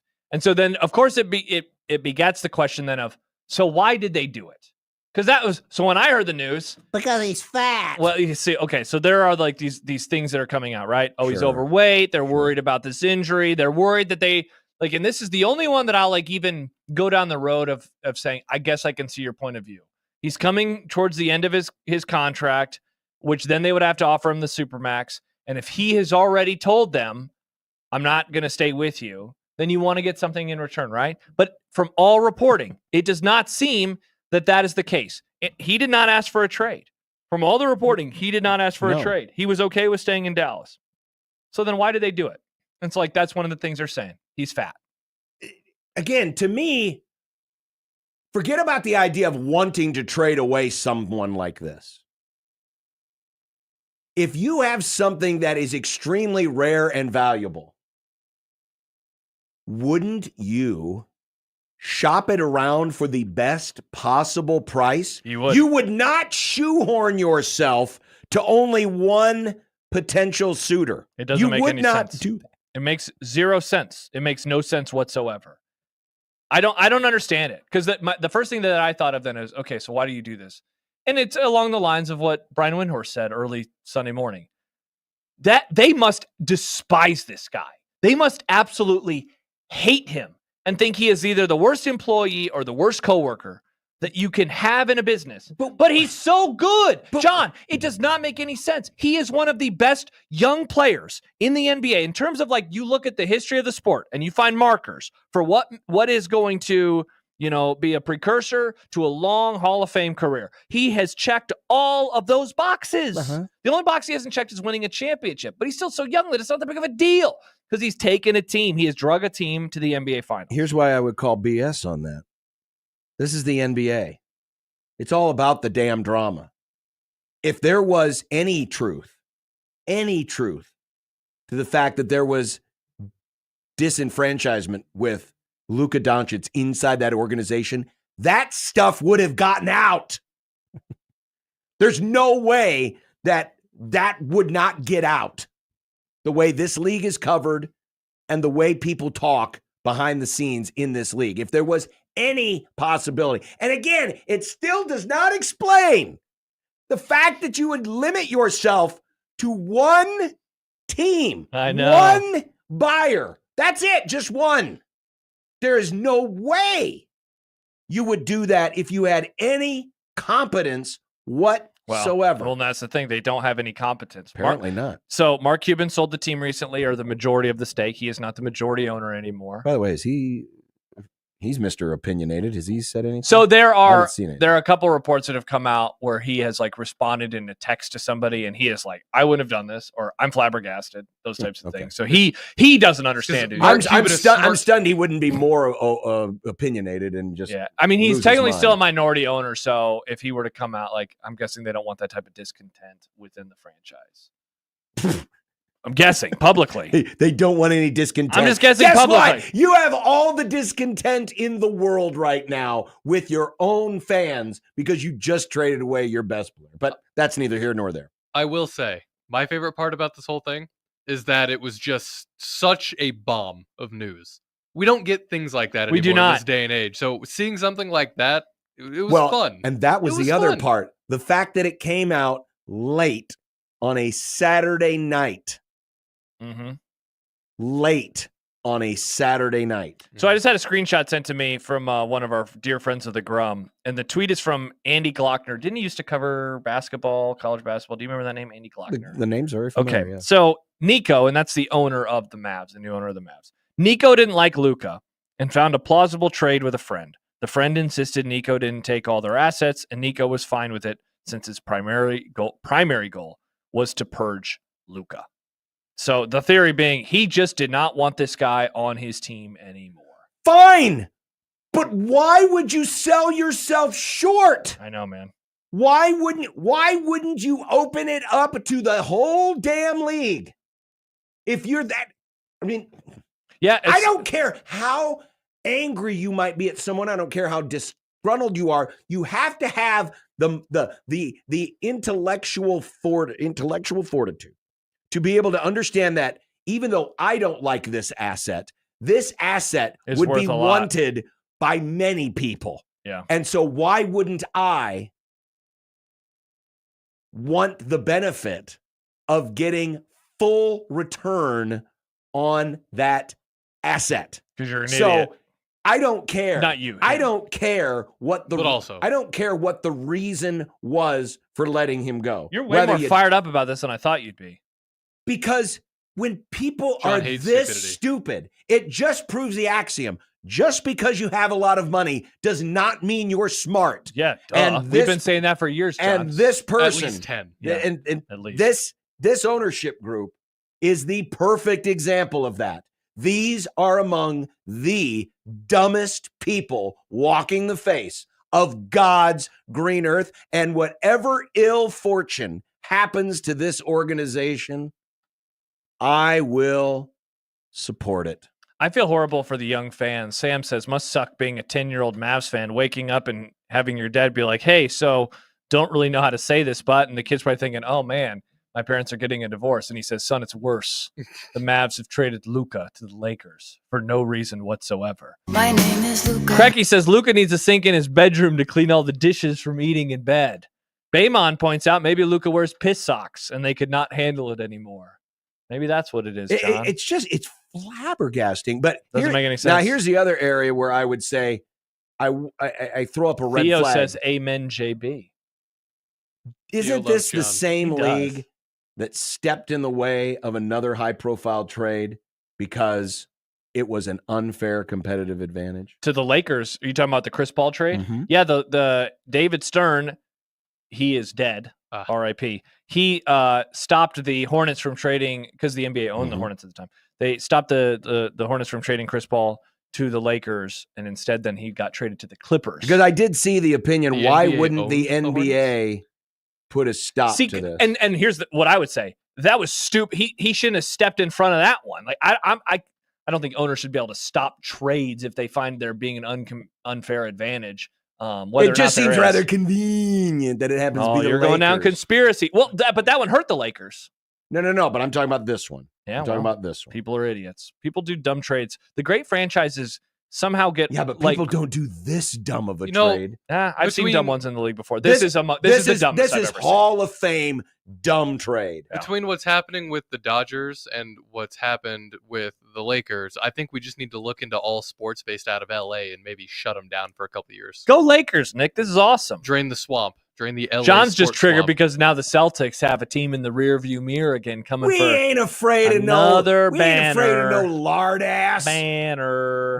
We're fit and healthy in Boston. We don't have any. We don't have any aged superstars or fat ass 25-year-olds who apparently are hated by their owners. It's funny too because he came off the plane. Of course, I'm saying that because that's what Dallas apparently. I thought he thinks looked of him. like in decent shape. He looks like a normal guy. Yeah, he was wearing baggy clothes. Looks like a normal guy. This is incredible. I got a message from somebody. Preface this with saying I think it's dumb, and so does mostly everyone else. Part of the secret negotiation would be the fear that if they were to put him on the market, he could try to steer where he'd go since he only has a year left and could say he won't re-sign. It seems like Harrison really just values AD that much and or dislikes Luka that much, and perhaps his relationship with Pelinka, that's the GM of the Lakers, prevented him from driving a hard bargain to get everything he could, even if he only negotiated with LA. Again, that is management incompetence and management.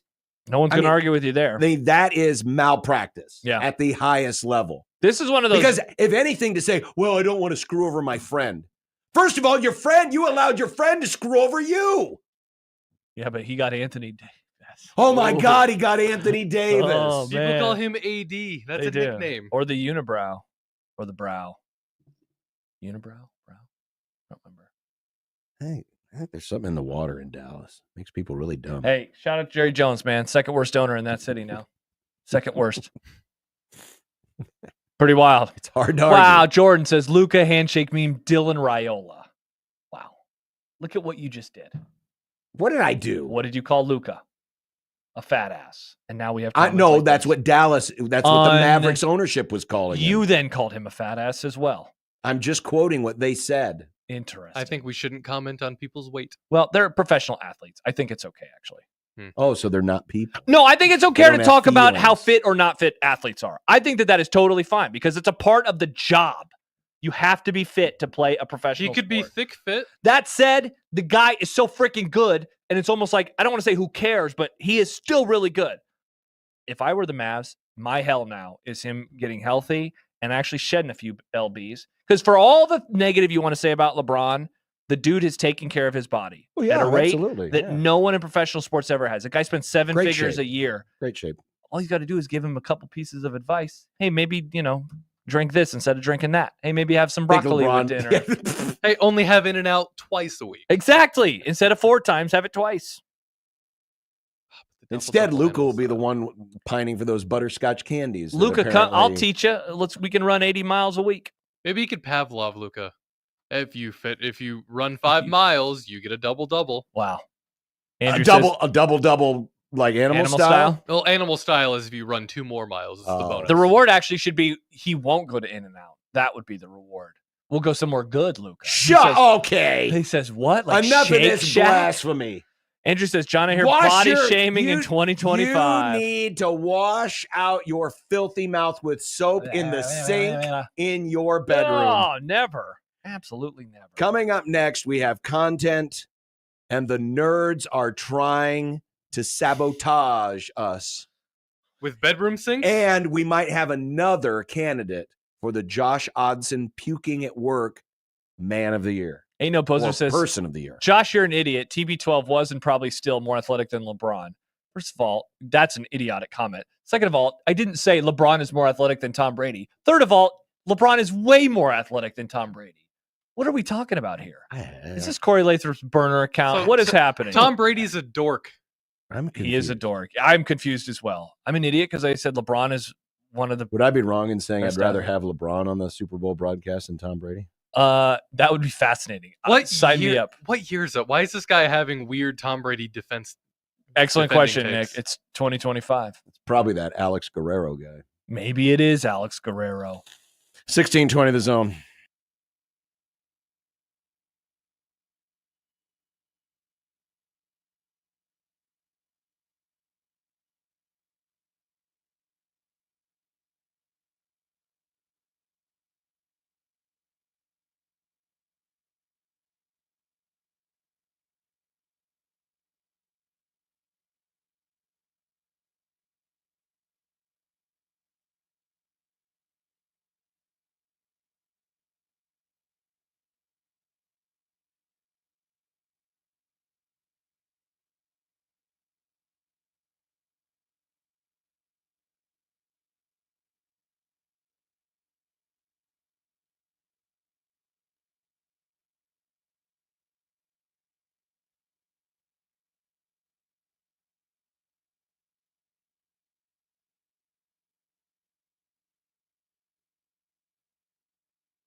I made you some Unsportsmanlike content.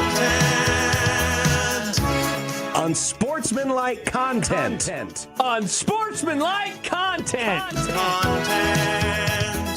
Content. That's unsportsmanlike. All right, Nick, let's get to it.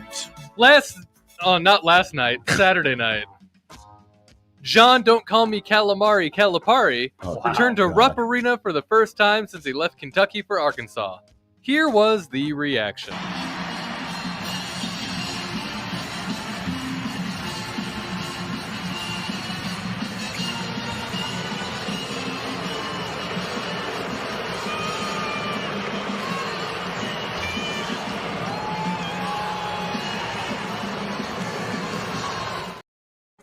There it is. Dick Vitale? Yes. Posted on Twitter, disappointed by the reception after what Coach Cal did for 15 years. Oh well, I was wrong. My gut felt BBN, Big Blue Nation. Big Blue Nation. Would have given him a warm reception. We're not surprised, are we? No. I understand where Vitale's coming from. I mean, Calipari had good years there. But it is a little odd, even though some of them wanted him gone, that he would immediately go to a rival school inside the same conference. I mean, fans are going to fan. I'm not disappointed or shocked by it. I will not be shaming any fans. The only person I will shame is Dick Vitale for thinking that fans wouldn't boo. Of course they're going to boo. That's what fans do. Fans boo. You-hoo. What was funny, keep though, rhyming. What was funny, though, because Arkansas ended up winning the Bedroom game. sink. So Calipari got a little back at you because they won the game. Last laugh. Davion Mintz, you might recall, played at Creighton and at Kentucky for Coach Cal. Yeah. He tweeted out, "Good win, Coach." And Big Blue Nation thought, BBN. he's turned on us. Turncoat? He was actually tweeting at Coach Mack Ha for Creighton's win. Incredible. So it's not like wait, we're talking about the did he- smartest people on earth in Big Blue Nation. Now, wait, did he tag? How do we know that he was tweeting about? Because of when the tweet came, the tweet happened. Oh, literally, like right after the game? Yeah. Okay, that's pretty hilarious. Funny. That's pretty funny. Josh! Nick. Guess what? What? The new Pacoda standings are out. Don't know what that means. Baseball prospectus estimation of the Major League Baseball season has come with some interesting results. Yeah. The Dodgers winning 104 games. That's not interesting. It's normal. The Rockies only 55 games. That's interesting because it's wrong. Very on brand. And what's this? John's Cubs have the third most wins in all of baseball? Now I know this is wrong. Yeah, I was wondering why we were even talking about this stupid thing. Well, we've talked about Pacoda in the past every year when it comes out. No one talks about Pacoda. I like Pacoda. We literally did talk about it last year. I like Fangraphs better, but that's just me. Nick likes Fangraphs better. But this is the nerds' way. This is the nerds' way of trying to get my hopes up. Nerds. So are you going to follow them? I don't follow them. I love how John has his cake and eats it too. He loves advanced numbers. We had Aaron Schatz on the Grum, and he was like, Yeah, but Aaron, you're so nice. But when the nerds say things like the Cubs Like are the going to Cubs are win the good? Central by 10 games, then you get mad. So if they had the Cubs last, you'd probably also get mad. What do you want from them? He wants the Cubs I to be want mid. them to stop. I want them to 81 stop and 81? inflating expectations. He wants them to be like the Royals, 81.1 and 80.9 losses. It is wild that all three NL teams that are picked to win their division have better wins than any of the AL teams, including the Yankees, at only 89.7. The New York Yankees. But last week, you guys said they were better than they were last year. They are in the aggregate. I didn't say that. Aggregate my ass. But for Build my ass in the for aggregate. any team to have 104 wins projected by the computers seems a little obscene. Yeah. I mean, that's really high. Yeah. And conversely, at the same time, for a team to have only 55 wins projected of them is also equally obscene. What are the odds the Rockies have 3 100-loss seasons in a row? That's insane. Pretty high, Nick. 'cause It's they suck. insane. It's a good thing you're a Yankees fan now. I will agree with this, though. I do like that Pacoda lists We're still them, talking about this. Okay. lists them as Sacramento, even Who? though the A's, Oh, the A's. even though the A's have technically said we're just going to be called the Athletics. Uh-huh. Drop the Sacramento. They don't want the association. But they have Tough look. Sacramento in there. You know what Shaquille O'Neal called Sacramento back in the day? Sac Oh, no, Town? wait. No, I think it was Phil Jackson. He called it a cow town. Go Lakers. I didn't see any cows in Sacramento. Wow, that's what he called them. Browns defensive star Myles Garrett wants out of Cleveland. Reportedly, he wants to go somewhere where he can win a Super Bowl. But the odds makers say the favorite to trade for him is Dallas. No, it is not. Are the odds makers drunk? The odds makers are idiots. Why would the Cowboys trade for Myles Garrett? That would cost them too much money. He is from the Dallas area. Now, the only reason they did this is to protect themselves in case the Cowboys actually did trade for him. There's no way in hell that they will trade for him. The Commanders, that seems like the move. That seems like the team that would do it, looking to make a huge splash, get a rock star defensive player for Dan Quinn's defense. The Chiefs are 6-1. The Raiders are 7-1. That would upset some people. Yeah, Myles Garrett and Micah Parsons on the same. But yeah, if defensive Myles line Garrett would be wants to tight. go to a Super Bowl team, the last place he's going is Dallas. No, the last place he's going is where he's living right now, and that's Cleveland. Cleveland. That's worse. It's worse than Dallas. Dallas beat the Browns this year. Even you and your idiocy can say that Dallas is better than Cleveland. You can say it, John. Say it. Who's got the longest NFC Championship game drought? When's the last time the Browns were in the AFC Championship? I mean, Dallas's NFC Championship drought is so long. The Browns have almost been to an NFC Championship more recently than the Cowboys. Literally impossible, John. They're in the AFC. Apparently, the news of the Luka trade made many people sick, including Fox's Colin Cowherd. The Lakers are an aspirational franchise with statues everywhere in the building. And the bottom line here is I think we're going to get a more dedicated Luka. Folks, I'm going to take a break. I am getting very, very sick very, very quickly on this set, and we will return. That sounds... Oh, sorry, Nick. I didn't realize there was more to the question. Did Cowherd have a Josh Hodson moment? That sounds like the voice and the mannerisms of a man who is about to puke or poop himself. Because I've been in those situations where you're just like, yep, and all right, I got to go to the bathroom He did now. have that moment there at the very beginning where he kind of paused there, just a slight pause. Apparently, according to Odson earlier, he was then off the air for 7 minutes. They had a 7-minute commercial break. So it's interesting because I wasn't aware of what was going on, but the last channel I had my radio on because I was listening to the Marquette game, and it was on the Fox Sports channel on Sirius. Mhm. So the car radio was still on the Fox Sports channel.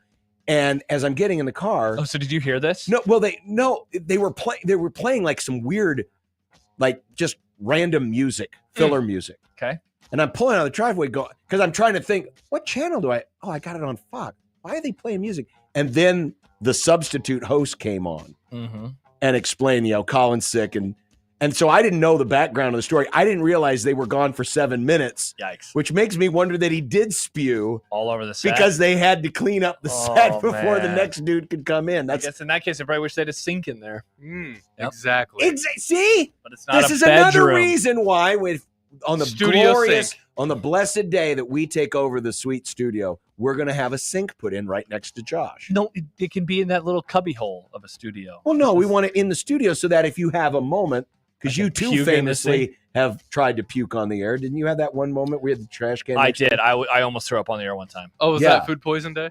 No, No, I was just sick. Ah. It just came out of nowhere. I was doing the show solo. I was filling in for Nick And Bond you game time. don't want to sing. I don't. in our studio. I would rather not. ESPN's Marty Smith predicts Tim Tebow level hysteria for Arch Manning. Is he right or is he wrong? Man, I don't know. That seems a bit much. Tim Tebow level hysteria. The Tebow hype wasn't just because of 1 year. It built up over years and years. And I guess the Manning name has been in our lives for how many decades now? 5 decades. But I'm going to disagree. Like, we got to see it on the field before it gets bonkers. We got to see it for more than a couple of snaps before it gets insane. I don't want to get too literal here because there were other reasons why Tebow had amounts of hysteria. Yes, Christianity. Yeah. But I think what Marty He's Smith is saying Christian. is just that level, the intensity of it. Forget about the reasons why, just the intensity of it. I don't think it'll reach that. I don't either. It was also a different era of like fandom and media. Yeah. It's different now. I don't think so. Yeah, I don't think it will. Sam says, what's the sickest you guys have been on the air? Yeah, so me, it was when I almost threw up into that trash can. Do you have a moment like that? Were you ever like that sick on the air? Well, I mean, I literally just had a game recently where You sounded like garbage, yeah. In a good way. You tried hard. Mine was probably Vegas. I did sound like garbage. Oh, when you were not hungover? No, I wasn't hungover. I had that head cold all week. Interesting how it got worse after all the alcohol you had that one night. Or did it start to get better? Interesting, Nick. Thank you, Japanese whiskey. Mm-hmm. Or is it Caribbean whiskey? Wow, John. Andrew says the real downer is that the nation had to listen to Jason McIntyre for 2+ hours. Yuck, they put McIntyre on? What, 2 hours? Well, That guy I mean, sucks. It's not like you have, the Mariano Rivera of sports talkers warming up in the bullpen. That's true. That would have been You me. also don't want the Colin, I'll do it. You want to be the I want to Mariano try Rivera national of sports radio one of these days just to see what it's like to talk NFL for 3 hours, but for like Can't wait 5 for minute that. snippets Can't at a wait. time. Can't wait for that 5 minutes in when people go, "How come you're talking about Nebraska? Nobody cares about them." Oh, Josh, you do have the takes for national sports radio. I'm going to take that as a compliment. It you wasn't. jerk. Wow. The takes for national sports radio. Man, you would be so good on the Odd Couple. I know we got to go, but I was listening to before the Creighton UConn game. It was on in our headsets, and the stuff that this idiot was saying made me so mad. It's really? I can do that. He said, and look, I know I hate him. He said Jalen Hurts was the 3rd or 4th best quarterback in the NFL, and I said, "What sport are you watching?" He wasn't the 3rd or 4th best quarterback when he took him there 2 years ago. He might not be the 3rd best quarterback in his own division. What are we talking about here? Like, come on. He's obviously bad. He's better than that. But I was like, what is this show? He might be. He probably is the 3rd best quarterback in that division. Those shows are just take factories. I hate them. They're horrible. I'd love to do it sometime. Call me Fox Sports Radio. I'll do a Saturday show for you. Yeah, Josh couldn't possibly do any worse. John, it's time for What's for Dinner. On 60-20 The Zone.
Find out knock how us down. you.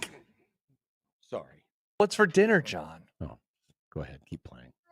I will eat your ass first. He's tough as a Woolworth steak. And then I'm it's just going doing to his take 2 Nick more ass. shots to knock us down. That's true. All right. And on the way up, we're going to take your other kneecap. I'm ready to hang them up, gut them, and skin them, and chop them up. You know what? I'm ready. My daughters aren't starving to death. I'll eat my neighbors. And we're going to get up, and then it's going to take 3 shots to get us down. And when we do, we're going to take another hunk out of you. Cliff, what are you going to take away as your best memory from playing basketball at Boston College? Probably just like going out to eat. You could win $5,000 by visiting 1620thezone.com and get your bleep together. Nice job, John. Tonight, 1620thezone.com. lasagna, Yum. garlic bread, Caesar salads. What are you? I can't believe he actually made those. What? Caesar. Nice. My wife is making it for dinner tonight, and I'm very excited. Oh, you said woman? No. And then Josh will take his plates to his bedroom where the sink To wash is. them. I hate you, Josh. There's only upside to the bedroom. I cannot believe that I brought this topic Oh, up. yeah. What if you decide to have breakfast in bed? As a You know, way- you bring your lovely wife after the Eagles win the Super Bowl and she celebrates, and you bring her breakfast in bed. She could then take the dishes over to the bedroom sink and wash. Because you would make her. Like, here. That's true. You would. I do the dishes in my house, Nick. Woman, I go do your damn dishes, boy. And I don't talk like that. What are you having for dinner, John? I don't know. He doesn't But know. last night we had homemade pizzas. Oh, that's fun. We got this it's You got like a pizza maker? it's like a pizza maker, and it's got the little stone on the bottom. Oh, that's and fun. it's got the heating element on the top. It's a And pizzazz. that's what it's called. Yeah, and it gets it done. I've heard those are awesome. I had one when I lived in my apartment. It was great. I used it so much. Yeah. You What can do you use it have? for more than pizza. We had steak. I made steak last night. Look at Nick. Tonight we're doing stuffed peppers. Stuffed peppers. Ooh, I love stuffed peppers. Michael Severe filling in for John tomorrow. He's already sending me many things he wants to talk about, like a list of things that make him irrationally angry. And sinks. And sinks. And sinks. Bye.